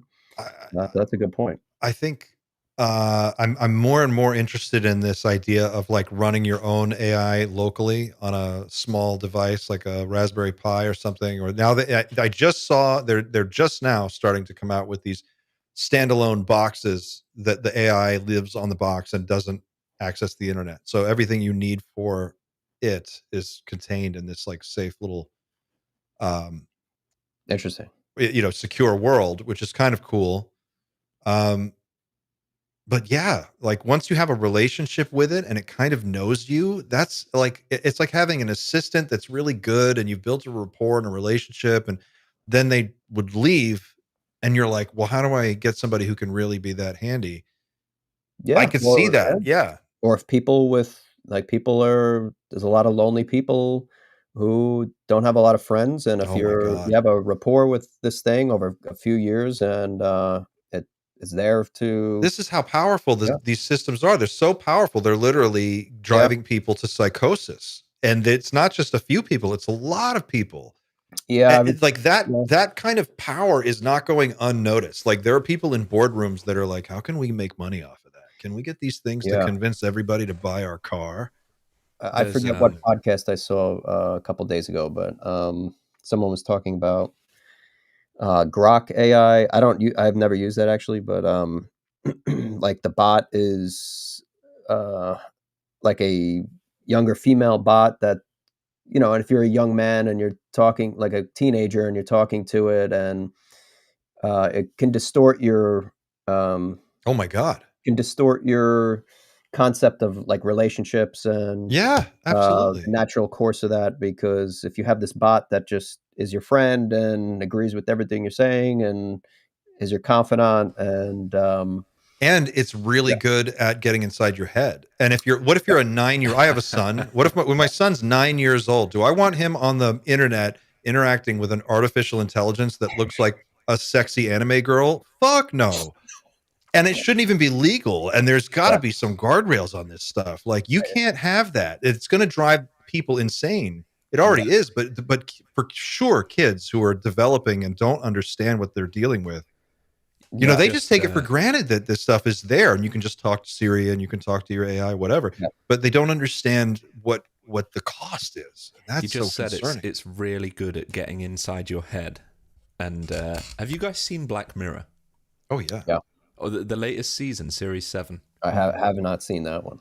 Okay, the first episode is called Common People, and it's just one gigantic metaphor for what we're going through right now. Teacher Amanda and Mike are a happy couple who want a child. After Amanda falls ill with a brain tumor, Mike agrees to a contract with the startup Rivermind to restore her brain function remotely for a monthly fee. The company's server immediately wirelessly supplement her lost cognitive ability. As a result, Amanda sleeps a lot more because she's got to sort of recharge the data in her mind or whatever. After a while, she begins reciting advertisements involuntarily, causing issues at her job. oh Christ. So she has to buy the next level up in the subscription service that's ad-free. It's a new introduced Plus model. That's hell on earth. And then, so obviously, we said earlier, this ends up costing them. I remember the episode. It ends up costing them like more than their mortgage just to keep on living as normal people. And yeah, she's not aware of the advertisements, but it's one gigantic metaphor. Like the amount that ChatGPT already influences us, if it really does become monetized in a way that isn't obvious. I mean, if ChatGPT started sending me sponsored stuff, I would know I can't trust it anymore. But here's the thing.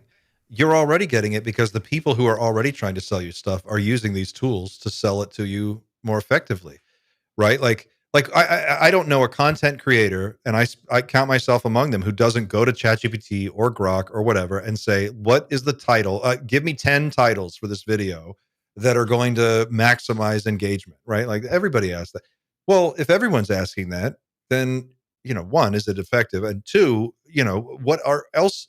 There was a thing today. Brian Jackson just sent me a thing about a newspaper that published an article that someone used ChatGPT to write, and they left in the article the bottom part where it's like, if you like, I can also write a punchier version for the front page. It's like in there, and they printed this. Yeah, Xander, the thing you said too, that was one of these AI experts at the symposium said that when this advertising, the search engine marketing kind of analog rolls out in AI, it has to be done so slowly and seem like it's not invasive. It's such a delicate thing because the risk of people just bouncing and scaring people off. Like if it was just a full-blown ad platform, like right away, I think it would turn a lot of people off to it. It has to happen so subtly and gradually that it's like organic. And Yeah, then it that's just scary creeps in, too. and over like, just some suggestions here and there, like once a week in like maybe a tinted color that's like, so it's an ad. And then maybe it integrates into full-blown conversations and you can't tell what is its suggestion and what is some So marketer guy. here's a question for you guys, right? So Like, doom right now, by the way. well, okay, but let's play devil's advocate for a I'm second. into it. I'm into it. What if if the end result of an AI system working the way we're talking about is that at the end of the day, you get seamless recommendations for things that you like because it knows you and you're buying the things that you like, and it's, your life is running smoothly and the AI is running in the background. Do you really care if people are making money off of that? If it is seamless for you? Yeah, it's just like the course of events that happen with Google, where at first you're happy to trade for a free service and convenience, Yeah. and then it turns into the NSA reading your emails and eating donuts. And when that happens at ChatGPT, I just think the implications are going to be pretty wild. So um, the bottom line for me is like, since this all started, I can't wrap my head around how we're letting these like AI nerd guys like just push this forward so fast without our knowledge and consent, understanding, and we're just learning about things after they're happening. Oh, it's It's like, so oh wow, fucked that's up. happening, and that okay, and they don't even know the implications until like a year and a half out, and Isn't it no crazy? They one. publish this shit and they're like, "Oh yeah, so 6 months Yeah, ago, sorry we guys, we ran this stopped, internal experiment and the AI tried to kill everybody, but we stopped it. Don't worry. We're just and you letting you learn it know." after, and then we're on to the next thing. But what I'm most blown away by is no one. There's not like a group of people who have like are just had enough of this and have come together to push back on it. There's no one like that. If there is, I don't know about it. But that just have had enough with it and are trying to push back in some way that's obviously legal, or yeah, like how. You know what I'm how afraid of, Pat? That yeah. scares the shit out of me, and I wonder if this ever keeps you up at night. Xander, you too. The the people you're talking about are lawmakers, right? And they use the internet and they use ChatGPT and they use all the same, they're using it to write laws. They're using it to do their job. Yeah. So what happens when Sam Altman is like, I want to target these 5 lawmakers who are sitting on this committee that are going to vote on this upcoming AI regulation bill. Let's target them with subtle influence campaign from the master AI system that they've got that has a total behavioral profile on all these people, and then suddenly your lawmakers are under control and they don't even realize it. I feel like I don't. Quite that's a real threat. possible. Yeah, the analog with that with Google was like that happened with like the ability to target just a few people with ads through this thing called customer match you could do, where you could get somebody's email and put them Mm. on a list, and then you target only them when they're logged into their email and they don't know it, which most people do when they've browsed Chrome. They're logged in, they forget about it, they don't know. But people like that happened where like certain politicians were targeted with these like so-called customer match lists and like given specific messaging. So that has been done before, just on the search side. My concern is that not that the politicians are super smart and they're going to use this technology to live forever and rule the earth, but that they're so dumb. They're going to go to ChatGPT. I could see Trump or Putin sitting down in front of their computer. How to take over world? How do I get out of this mess? Please help me figure out what my next move should be. And then suddenly you've got their AI is leading them down this crazy road where they're like, I've solved quantum physics. I know all the You've got answers. Looking Glass right there. Well, right. But I mean, if any one of us, and all of us have fallen for AI created content by now at some level, I think I don't think these politicians are all that much more better equipped to deal with it than we are. They're probably less equipped. They have less time. But I'm interested in Patrick's thoughts on this. I don't think there's any way of stopping the advancement because the power is too advantageous. We will give the AI as much power as it needs because we simply, at this point, I believe we have no choice. The only choice we've got, the only people with a real choice, are the actual consumers themselves. Yep. At what point? So let's take a trivial thing that we were talking about earlier. Really, in the grand scheme of things, the arts are vanity. They're sort of just part of culture. But last week in the US, an AI artist with an AI song was top of the download charts. Completely AI. And it's a good song.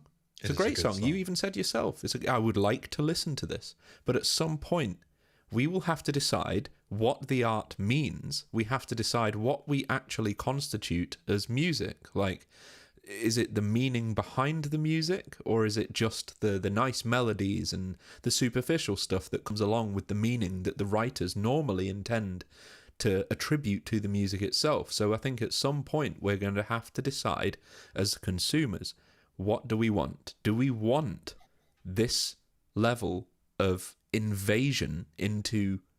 It's an invasion into humanity at this point. What makes us human? Yeah. Or are we going to turn around and say, okay, I would rather be less powerful at this point. Yeah. And I would Again, rather experience humanity. where are these people? Where are these folks who have had enough? And how do they come together and just refuse? Like, I'm not saying that would work but where are they? Where are the people who've had enough who just have to push back on this in some way? As a musician too, it's like insanely offensive, like how good these AI songs are. And it puts me in a weird spot because I'm a writer and musician, and I feel like a fire under my ass to make, I've always wanted to write a book. So I feel like this huge pressure to do it in the next couple of years, because there's like a demarcation point now. I feel like from that point on, like, everyone can just say AI wrote it. You know what I mean? Like, I don't know. You're never going to be able to say or know that somebody wrote that themselves, or even with songs. It's just a weird. That's what I never saw coming with AI, is that it would come after the creative side first. I always thought it would come after like menial, like nonsense, bureaucratic or business tasks that it could just save time on. I never thought it would come for the arts so quickly and so effectively. Never anticipated that. I'm not surprised. I'm not actually, now that I think about it, I'm not surprised, because artists are the ones that everyone is always trying to fuck over anyway, right? The artists that everybody wants in the corporate world, everyone wants artists to work for free. They want to deliver all kinds of shit yesterday. They don't want to pay. They never want to pay anybody. It's always this scramble to try and take advantage of someone else's talent without having to really pay them what it's worth for their knowledge and experience. And I don't know about you guys, but that's been my experience as a creative person for my whole career. That's a good point. Yeah, like, it's not a change to the status quo if you continue to get screwed over in this. Why would it be different? Right. The system wants what it wants, and it doesn't want to pay for it, and it wants to just keep printing money. So it's going to find every way it can cut out every single person in the chain. I still think you'll have a creative person in the loop, but it won't. That person will be like one creative director that's overseeing like an AI thing that is like a huge project. But I wonder, like, as musicians, are you guys worried about just being completely submerged in this like ocean of AI generated content where someone can just fart out 1,000 songs a day?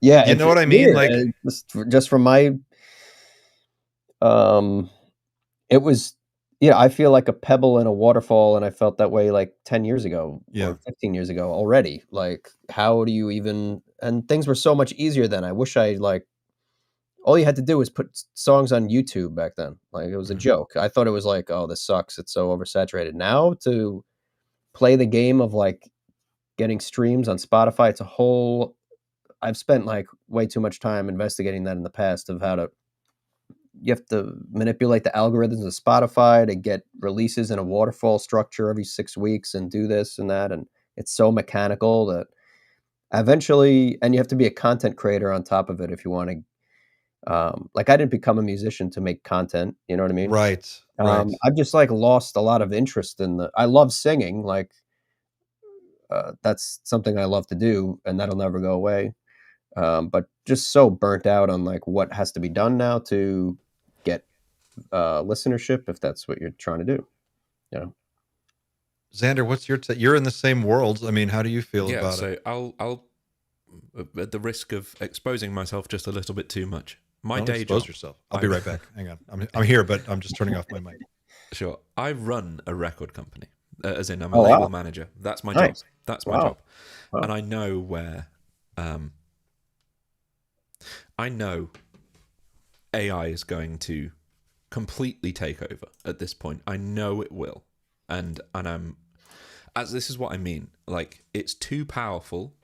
It's too cost effective that publicly trading companies legally have to use it at the end of the day. They don't have a choice. They can't choose the for the benefit of mankind option or for the benefit of humanity. They have to choose the option that's going to generate more revenue. That's just the be-all and end-all of it. And that's including the digital service providers themselves, including Spotify, Amazon, so on, and Apple. Like, they simply have to do the cheapest option to get people to subscribe to their service. They will do anything to achieve that. Having said that, it does mean that perhaps in time, and I hope this is what happens, it just splits. It becomes so enveloped. And this isn't just me talking about the music industry at this point. I'm talking about vast amounts of industry that the productivity becomes so great that the art form itself splits in two. And I was saying to you as an example earlier, Clint, the art of me writing a song, I imbue the song with the meaning that I intend at the moment of writing, whereas AI cannot do that. The AI imbues the meaning. The responsibility of establishing meaning in an AI song is left solely up to the consumer. That's different. It's not the same art form. I think it can be really good to listen to, and it can create some really interesting melodies, but I establish no meaning in AI music. Does it matter if at the end of the day, as an individual, you can't make a living because the value has been absorbed by this like corporation? I think the value will shift. In music, it will shift to the artisanal model, where people are willing to go and see you live, to see a real human play an acoustic guitar. Yeah.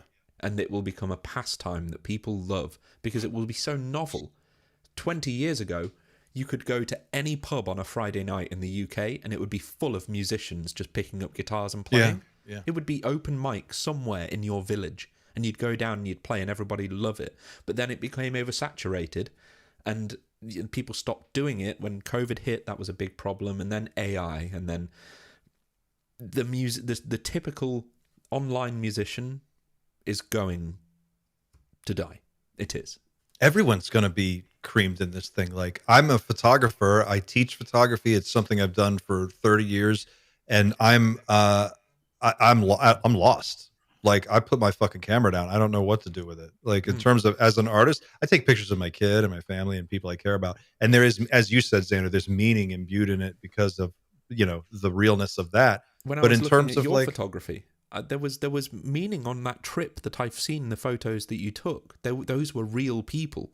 There is yeah. meaning imbued in the photograph, whereas an AI cannot physically do that. What's funny though is that every dime I've ever made as a photographer was made doing jobs that now are replaced by AI. The stuff that I loved, that the really good stuff that I put up on my portfolio, that stuff I did for free. And this is the whole, right? It's like the thing between creative work and then doing the stuff that people get hired in the production world to do, like produce commercials. Like to make a commercial could employ 40 people, and you could spend $350,000 on 40 people for 2-3 months, and you could make a really good national 60-second ad or something.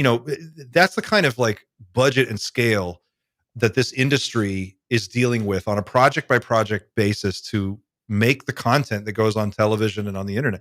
But now in one fell swoop, there's a technology that can automate all of that. And I don't know a single ad agency that I've ever worked at who isn't salivating at the opportunity to like basically keep the whole budget for creative and not have to pay any but production fees.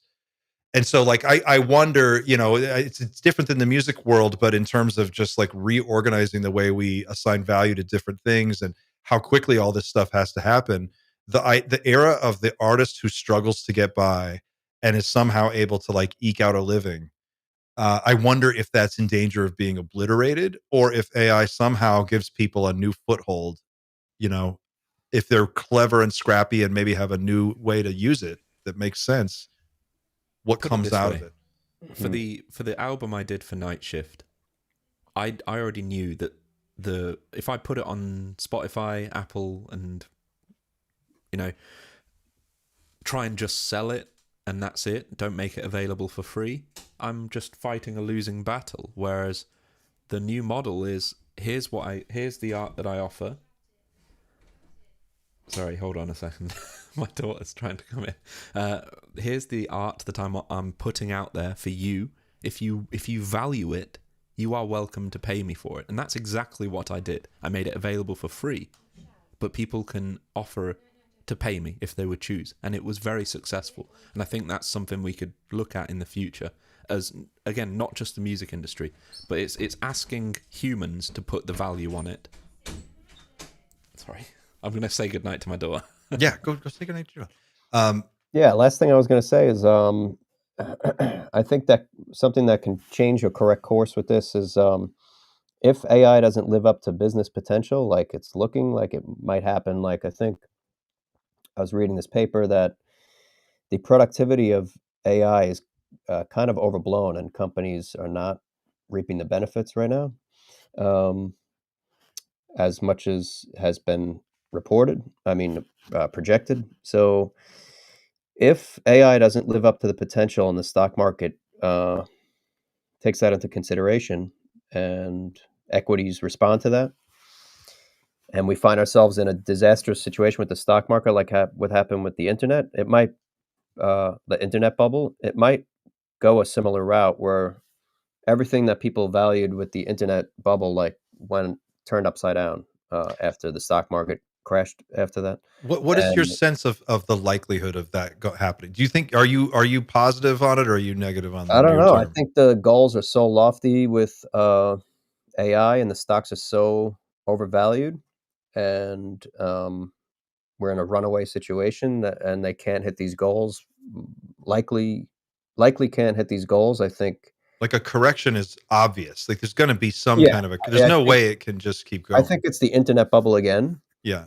And when everything settles and the dust settles, AI will still be here, just like the internet was. It'll just take a form It'll devoid of that optimize. hyper speculation and just be on another course and turn it to something else we didn't anticipate, just like the internet did. Yeah. But it's not I'm looking good. Yeah, the stock market is in a hyper frenzy, and so much hinges on these small basket of tech AI stocks. It's super weird. It's very strange, and I don't know, like, I've noticed on your Instagram, you're paying a lot more, like, lately, you've been posting a lot more on AI and tech stuff. I mean, is that something that is, like, a renewed focus for you? Are you Oh focusing yeah. on, like, robotics and stuff at all? Yeah, maybe your audience wouldn't mind following me on Instagram. It's pat.berlinquette, just my first name, period, last name. And what I've been trying to focus on is it was a music page for a while, but I have all these thoughts about the implications of Google Ads and privacy and AI and how that's all intertwined. And I've written about it a lot over the years. And I've wanted to put it into video content for a while, just never could figure out how to do it. And I've just been posting every day, just things that I've been thinking about for a long time. And I'm really, it makes me happy to do this stuff. And that's like where I've been putting my attention the last 4 weeks. So I maybe noticed your stuff is really good. I watch it Thanks, every yeah. day. It's thank you. It's fun to make, and it's just stuff I hope it's definitely struck a nerve with people that I didn't expect. So yeah, a couple of these videos have quite a number of views. I don't really care about that stuff, but it's definitely struck a nerve because everything I've posted with music stuff, no one gives a shit.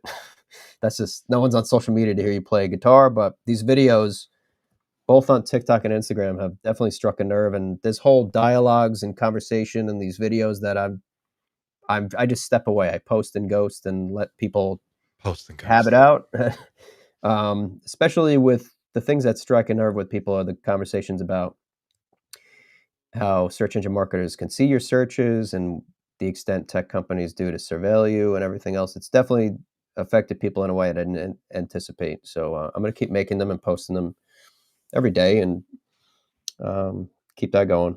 I wonder. I'm going to pivot here a little bit because we're going a little bit over. How are you on time, by the way? Can you do 20 more minutes?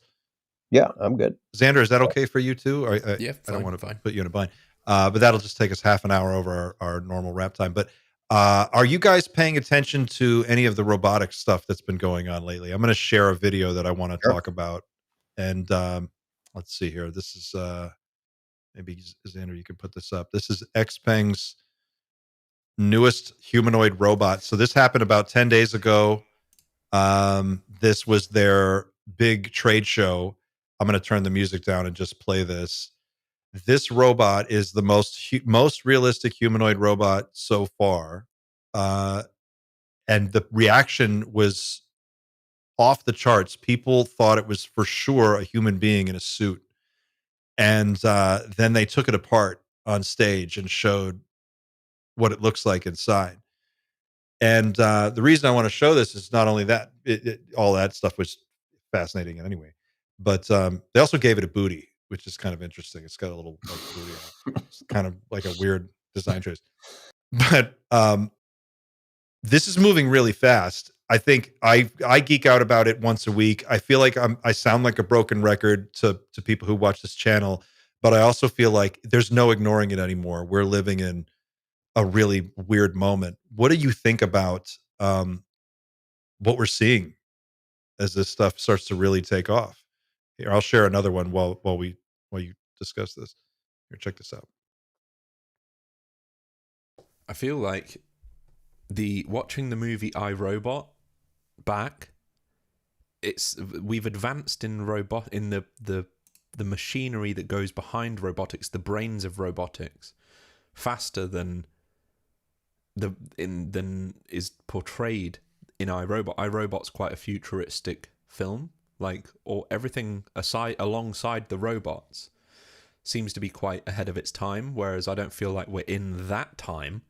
But I just saw that human-looking robot. It basically looks better than the robots that they had in that film. This is their plant. They're going into mass production on humanoid robots right now. They're getting ready to launch this. These are the humanoids in their this current generation. They're already working on the next 2 or 3 generations past this. They've already figured out the pain points and things they need to adjust. But I'm just saying, like, if you take it at today's current level, I'm going to back this up real quick. These are actual robots in their factory in They a can room. certainly make this video less ominous, right? Is this It's like like Terminator 2 here. they have to make this Terminator? So when we're talking about these AI systems that are getting exponentially smarter every year, the point I'm trying to make up to people about humanoid robots is that is the body with which these AIs will move around our world, right? These robots are going to look like a person, but they're going to be smarter than all of us, right? They're going to be way more capable in every way. Are we ready for this? Like, is that really something we're prepared for? Yeah. I can only like answer this like how it makes me feel emotionally. Like I think a lot of what's been said on this has been said, but just from my like gut reaction, like in just a broader sense, I think life is so more wondrous and mysterious than we give credit for, and I don't know why it's has to come to this, and I think it's completely unnecessary. And the same way I feel about the AI stuff creeping faster than we can keep up with, and the Google stuff transmogrifying into something so insidious. I don't know why we have to do this. That's just my 'Cause we gut can't reaction help it. when I see any of this stuff. It just makes me unhappy. I get a bad feeling. I don't think it's great or uh, incredible. I just feel bad. That's uh, that's not an extremely smart way to respond, but that's just my gut reaction. I just don't. It makes me feel gross when I That's see the any of kind these of doomer energy we're looking for. I think the good news is if we make it out the other side, we may actually rediscover what it actually means to be human more than I've ever experienced in my lifetime. As I said to Clint earlier, like it would be great if in 5-10 years' time, the idea of a good Friday night out is going down to your local pub and seeing a musician with an acoustic guitar. That doesn't exist at the moment. Isn't that weird? Like, how would did love that, that to go exist. away? What happened? But no one does it anymore. Not It's really. going to be a weird time. Like when we were in high school, like, I don't know, late 90s, you might like make fun of like a rival group of kids. I don't know if that happens anymore from another school. Like kids now are going to like make fun of a robot. Like if they pass on the street going to the bar, I don't know. It's going to be so weird. They're just going to be integrated. Look at these Unitree. These are the new Unitree robotics, humanoid robots that are in real time being controlled by human operators. Like this is in mass production already. You can buy these. Yeah. And they said, so when I watched XPeng's presentation, the CEO was talking about the types of jobs they're going to go after first. And he was like, right now the applications are limited, but they're limited to like a desk job. It can do a desk job. It can do a sales presentation. It can walk people around a sales floor. It can give tours of a facility. It can, it can go from place to place and do simple things, but they expect these behaviors to get markedly better as they develop the software. But even out of the gate, that's a lot of jobs. They didn't publish the employment numbers for October in the States, but there was some civilian data that came out. Some private data companies put out a number, and I think it was 11,000 jobs a month. It's just risen in the UK. We've just released our numbers. It's just risen Unemployment. So perhaps, I mean, it's only 1 month, but we could be starting to see it with, call center jobs starting to just be now computerized instead. There's just chatbots instead. And just like the AI situation, without our consent, understanding after the fact, just like, oh, by the way, guys, all this just happened. Good luck. And we play catch up and then on to the next thing. And then just has a runaway effect that we have no control over. Yeah, This I is agree. them opening up the leg of the robot on stage to show that there's not a person in there. And look at this. So look at this honeycomb sort of like 3D printed leg sheath. Yeah. Look at that. They're really doing a great job like selling this as something that is not going to kill us all. That's great. Oh my God. Wait till the BattleBots version of this thing. I mean, people are going to, for sure, they're going to do something crazy. But that's just unbelievable. There it is. You can see it. Look at this. Don't like it. I get a bad feeling about it. I really do. Okay. I'm gonna let's do this. This is the hang on. This is the Russian robot that just fell on its ass. This is kind of let's do that. This will make you feel a little bit better. Here we go. Let's turn that. Let's do share. So this week, this Russian company debuted their humanoid robot, and if all you have to do to know what you need to know is look at the faces of the two guys on stage with this thing, just watch those guys. It's hilarious. The guys had Brian one too many Blessing. pints, too many Guinness. Oh, Oh, yeah, I've been there, buddy. Too much he's vodka. got a big caboose as well. Yeah, he had a Jaeger bomb or two. Look at these guys. They're like, oh man, they know it's gonna fall. This guy on the back, he knows for sure. He's like, any second now. He Look, smoked he's even getting ready. that gas station weed. He's not doing too well. They ushered like some like curtain across the road to try across the stage to try and hide it as well. And they fucked that up too. It was twisted, so you could literally see this robot like feeling really sorry for itself, just being dragged off. Oh, here they go. Look. Oh wait, sorry. Yeah, let me share screen again. Oh, okay. Yeah. Here, I'll back it up. So here comes the guy with the thing. Idle. Nothing to see here. This is like that scene, Pat. You know RoboCop 2, Absolutely. right? Where they're debuting all the new RoboCops that they've been working on, and they all suck. They keep going. I can't help. That's where we're at. If that wasn't like purposely staged to make it go viral, which I wouldn't put past them, I don't know what's real anymore. I don't know what's real. Sucks. I hate everything about that. I hate to be a downer, but I'm not into any of that. That's why people come to DOOMER Fridays at the end of the day. So. I want to leave I want to talk people. to somebody who I want to actually. I've never met anyone who's like super enthusiastic about it. That's one thing. In the wild, I've never met a single person. First, who's done search engine marketing. I've never actually met like another person outside of like networking events. Like I feel like it's doesn't exist, which is strange to me. I've never met anyone who's like super gung-ho enthusiastic about AI and thinks it's the greatest thing ever, or this robot crap. I've just never met. Everyone's just like scared and freaked out and deferring the responsibility to somebody else. It's so true about the whole thing.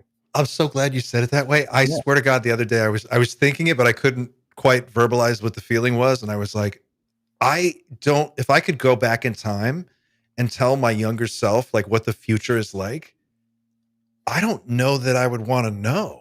Yeah. It's kind of freaked out and scary. Yeah. If you've not met a single person out who's like so enthusiastic and thinks it's an incredible thing, isn't it a bad idea to keep pushing it forward if none of us are happy about it? Which just comes back to my question of why no one's uniting to like do anything about it, even like something as simple as like a subreddit where people really try to come together and organize in person to peacefully push back on this or whatever. I just don't see any of that. Have you read the AI 2027 paper? No. You got to go. Okay, go Google AI 2027 and read this. It's just a website where this group put together. The guy who started it used to work at OpenAI as their safety ethics person, and then they started this independent think tank, and they basically predicted that by the end of 2027, it could be lights out. Like, and they walk you through step by step how they get there, and it's very scary. Lights out, as in AI takes control. AI uses politicians' psychology against them to lobby for restricted for legal zones where they are allowed to do things they wouldn't normally be able to do, because this would help strategically defeat the Chinese. So they get politicians on both sides to essentially agree to fast track the most dangerous shit. And then in the background, the AIs are planning for an inevitable takeover that's going to happen. And they explain how this works. They war game this out, and they basically show you like step by step. This is what it would look like.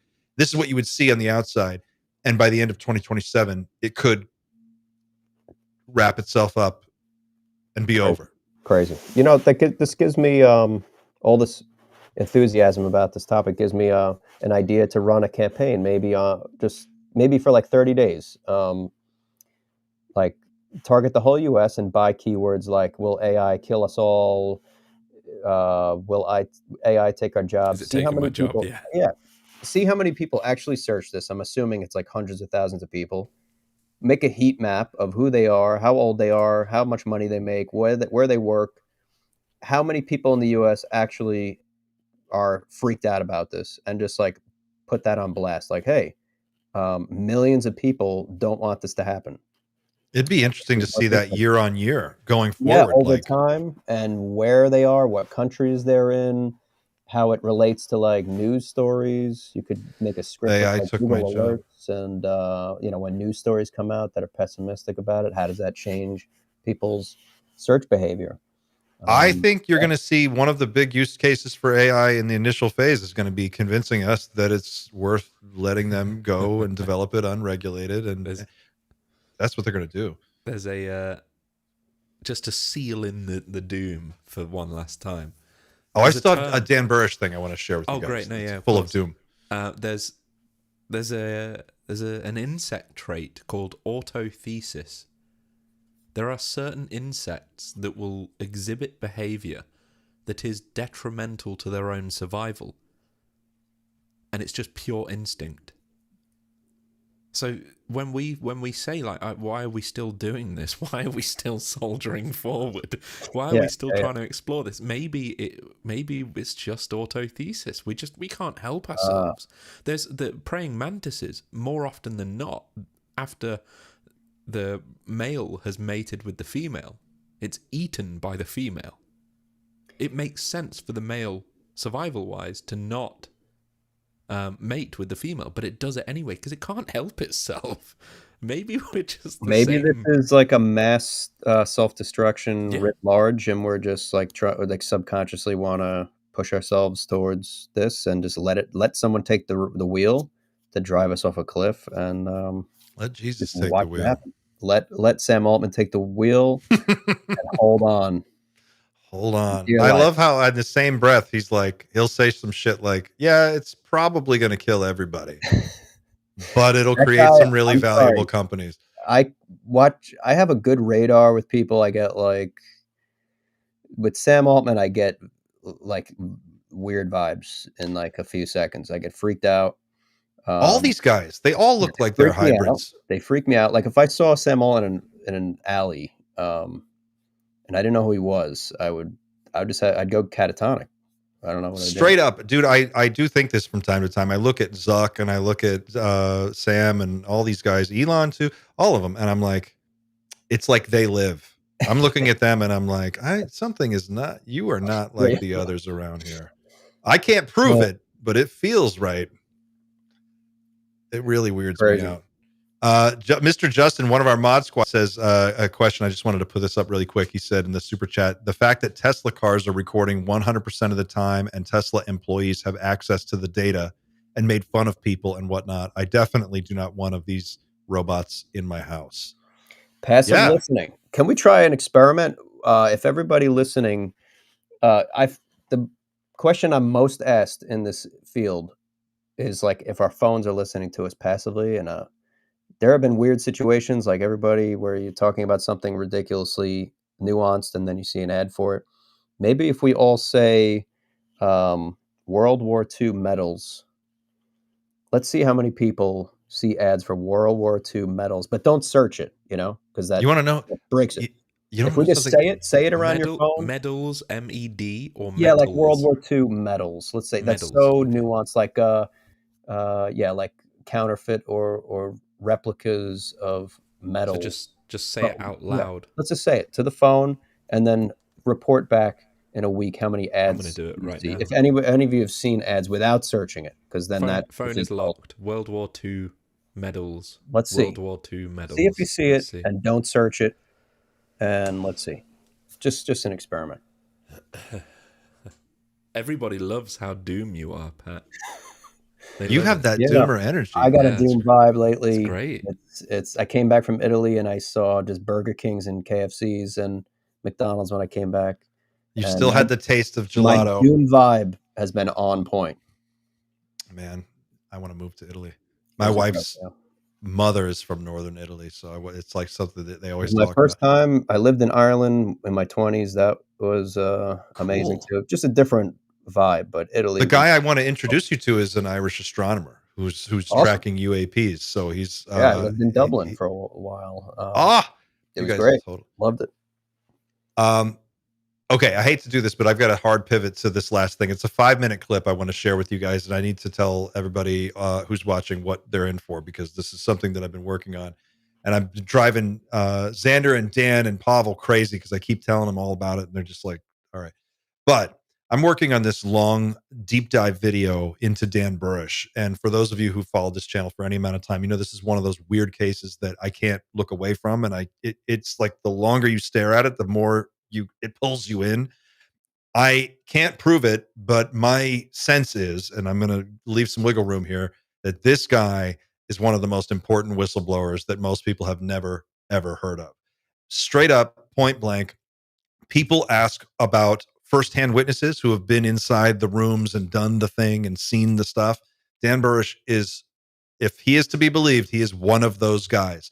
Now, what's interesting about this guy's case is that over a period of years, he gave a number of different interviews, which if you add them all up, it's probably a dozen hours of interviews where he sat down and went point by point by point through his story. And not just with anybody, but with people. He sat down and like Mark McCandlish interviews him for like 2 hours. And they go through all of this like military detail about the whole experience that he has. What you're about to hear is a sample from one of those, well, I think from 2 of those interviews that I've kind of cobbled together. And he is going to describe for you in this video some of the security protocols that take place when you go into the S4 facility. He's going to walk us through what it's like to actually get on the bus and then get off there and how you actually go through this process. I want you to pay attention to a couple of things. One, look at the cluster of actions and expressions on his face, along with what he's saying. Pay attention to this guy's body language and listen to his like voice tone. Some of this stuff I had to enhance a little bit to bring up the volume. And pay attention to the level of detail and nuance in what he has to say. And by the end of this thing, I want you guys to tell me if you think he is making this up or if you think this actually really happened and this guy was part of this program. So I'm going to go ahead and play it for us. Just quickly, Clint, could you just send me that link privately very quickly? I'll share it via my screen because for some reason your screen is a little bit jittery. Oh yeah. So yeah, send it to me however you want, and I'll share it. It's only 5.5 minutes long.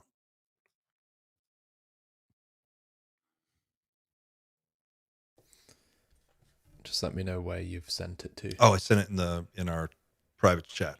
Which one? In the studio. Just directly to you. Right, sorry. Right. Here you go. Great. Here we go. Right. And I have already seen this interview, and it is insane. It's gonna it's worth fuck you up. Much, I promise. Get ready, guys. Hold on to your ass. Right, here we go.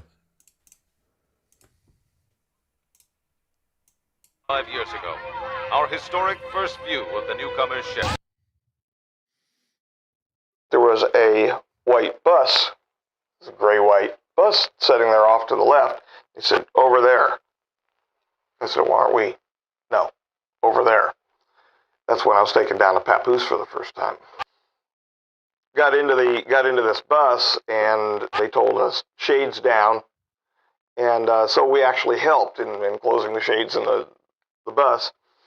I could tell this was much more gravelly, and it almost felt like a couple of times as the guy was driving, he was driving too fast because I could feel the bus sliding. And they said, "Okay, guys, up and out." And I noticed as soon as I got out onto the ground, there were 2 blue lines. Outside of the blue lines, they looked like somebody just did a spray painting. I mean, it looked bad. And then there were 2 red lines that were sprayed on the outside of it. It says, "Gentlemen, you stay inside the blue lines. If you wander out of the red lines," he said, "you see the red lines, both of you. So I want you to both acknowledge this." I said, "Yes, sir, I do." So if you wander outside those red lines, they will shoot you. Now I'm scared. I was extremely frightened at the moment. "Shoot me." And he said, "They will shoot you." Now I saw for the first time the security at Papoose. They were standing there with the small automatic weapons, staring at me. It scared the hell out of me when I stepped off the bus. I can imagine. That's Mark McCandless. They were the way it wasn't just their presence; it was the way they were standing there. You can project presence, and of course, I learned to do that as a police officer and all of that. But they were standing there with their weapons on you. I could tell that they were pointing their firearms at me.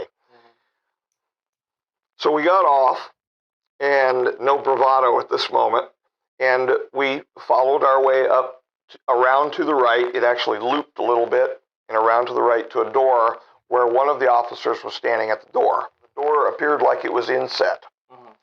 So the door was opened up. We went inside. There's a table there with a security officer. We were asked to identify ourselves. We did. We signed our names.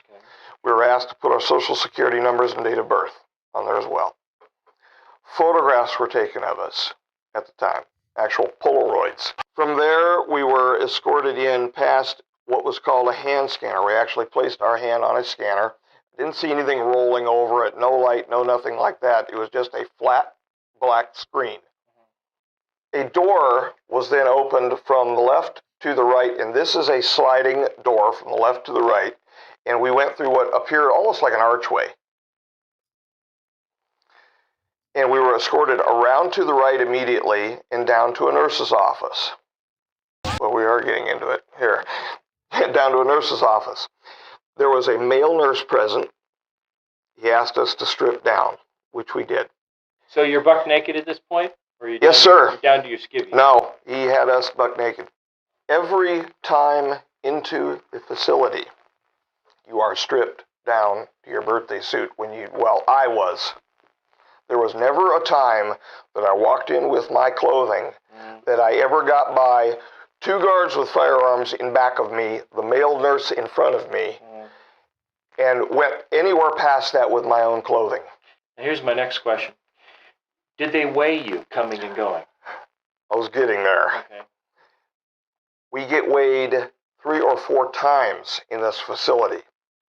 There are weighing pans at the workstations down on level 4 where you have your private workstation. You are standing on a weighing sensor. And this is to determine whether you're taking or pocketing anything that comes out of the facility. Including anally. Yeah, right. Just like they would do in a federal penitentiary. Yeah, there is no way to get anything out of there. Not a way on God's green creation. They've got cameras. When you walk in, there are ball cameras. Not that different from casinos. Exactly. It's watching every move you make. There are ball cameras in the restrooms. You can't do anything without being watched in this facility. Nothing. You're not in there not to be watched. You're in there to get a job done. And that's the way the drive was in there. It was, you're here to do the best job that's possible for any human being. Get it done. That's just the way we were treated. And that was initially until things calmed down when J1 came in a couple times and arms went around and I got treated like the favorite son, but still. Now J1, what does that mean? He is the official honorary first position leader of the MJ-12. Okay, and they call him J1?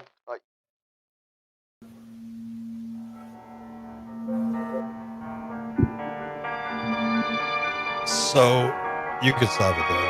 That's the end of it. This is some of the music that was left over from the original interview. If you forgive the ignorant question, this is the same. This is Area S4 where Bob Lazar claimed to work, the same facility he's talking about going into? Yes. Wow. Yeah. And it's actually discussed a lot that they worked at the same facility. They describe a lot of the same security protocols, the way the hangars are designed. Like that's why Mark McCandless was so involved, I guess, in this, is that he just does CAD drawings based on Dan's description of the facility. There's a whole nother 15 minutes of him just walking through security procedures. They get past this stage. They go into a elevator. They go down a bunch of floors. They get sprayed with decontamination fluid. They're given new clothes to wear. They're put on a monorail. They're sent down like a tunnel. They get out into another building. This is all underground. He says he has a panic attack. He kind of freaks out because he realizes he's so fucking deep in this base. He has no idea where he is. And there's just like 100 armed guards between him and the door. And he's like, that's when they tell him, okay, this is what you're working on. And you're going to be working on the biological samples from this being. And then when they finally tell him that, he's like, yeah, I'm not interested in that. I don't want to do that. And they go, well, then we're just going to keep you here. Yeah, you can't refuse that. What are you going to, you've seen what you've seen. We can't let you, you're just going to stay here in the housing on the facility, and that's just where you're going to be. It's a really crazy deep dive. So this is something I'm working on that's going to be coming soon, but I just wanted to share that clip because the big criticism of him is that he's made it all up and it's all a bunch of baloney. George Knapp said that not too long ago. I disagree. I don't know anybody who can make up stuff like that on the fly and then maintain a consistent story for years doing many different interviews. It just seems like it's too much detail. What was Knapp's reasoning for discrediting him? He doesn't have a real good answer for that. He goes, well, this guy was never a biologist and he's a liar. Well, he is a biologist. Like, there's actual records of his education, his background, his employment. Like, there's a huge paper trail on him. So George Knapp, who's known for being a really good reporter, obviously missed a bunch of stuff that is published out there. It's available. That's weird. And weirdly, every time I mention Dan Burrish or he comes up on anyone's podcast, there's a very specific, very vocal group of people that kind of come out of the woodwork to criticize. I don't know, man. Something about this guy's story just doesn't. I can't wait to see the deep dive on this. That's fascinating stuff. It's going to be really fun. But if you've not seen Clint's original video, it's the reason I emailed Clint at the end of the day. Oh, really? Like a year ago. Yeah. Oh my God. That initial video was astounding. But yes, what Clint is doing in this second episode is getting into the nitty gritty of it all. Nice. And we're going to go through all of the interviews that I can find on Dan, and I'm going to pull out a cohesive narrative from all of these and tie it together into one story. So you'll be able to watch one video and get a complete walkthrough of everything this guy went through. And what's really crazy when you do sit down, and now I'm like 8 hours deep into watching interviews with him, is that the whole time they are trying to recruit him into this program, he's in a way he's kind of like Bob Lazar. He's like, I don't know if I want to do this. It's cool, the science is cool, but this is really dark. Like, it's really dark, weird, oppressive. Did Bob claim to know him and work with him, or they were separate? They just described similar experiences. Burrish thinks he may have seen him in passing once, but only says, like, I may have seen somebody that looks like him. And in addition, he says there's this whole area of Bob Lazar's story where he alludes to the idea of smuggling out element 115 in some way. Dan says that's just not possible. So they do have some contradictions between the two of them, but what people that know me by now would know that, like, I don't like to just believe people. Like, I don't like Dan Burrish's story, because it's, Patrick, if you don't know the full story, it gets as wild as you could possibly imagine. We're talking portals in Egypt wild. Stargates. Like, yeah. It gets ridiculous. Like, and that's no exaggeration. His story is ridiculous. But there are things about his story and the inflections in his voice, as you've noticed, Clint, the small details, I personally haven't gotten rid of. I haven't discounted him yet. I haven't. There are other things, like people like Dan Sherman, Jordan Jozak coming forward recently that describe timelines and things like that. That's all part of Dan's story as well. Like, at some point, you have to start questioning, like, okay, maybe reality really is as wild as Burrish has alleged at this point. He basically predicts the Mandela effect in 2002. Oh my gosh. He lays out, and I'm going to show in this video, I'm going to show that clip where he's like, this is what's happening. This is what they know is happening. It's called the convergent timeline paradox. Basically, it's why things that we perceive as the Mandela effect are taking place. It's multiple timelines overlapping, and they're coexisting in the same place. He explains how this happens and why it's such a fucked up problem, and why it's kind of like you can't. There's no getting out of it. The harder you try to kick it, it's quicksand. You just go down deeper and deeper, and it makes it worse.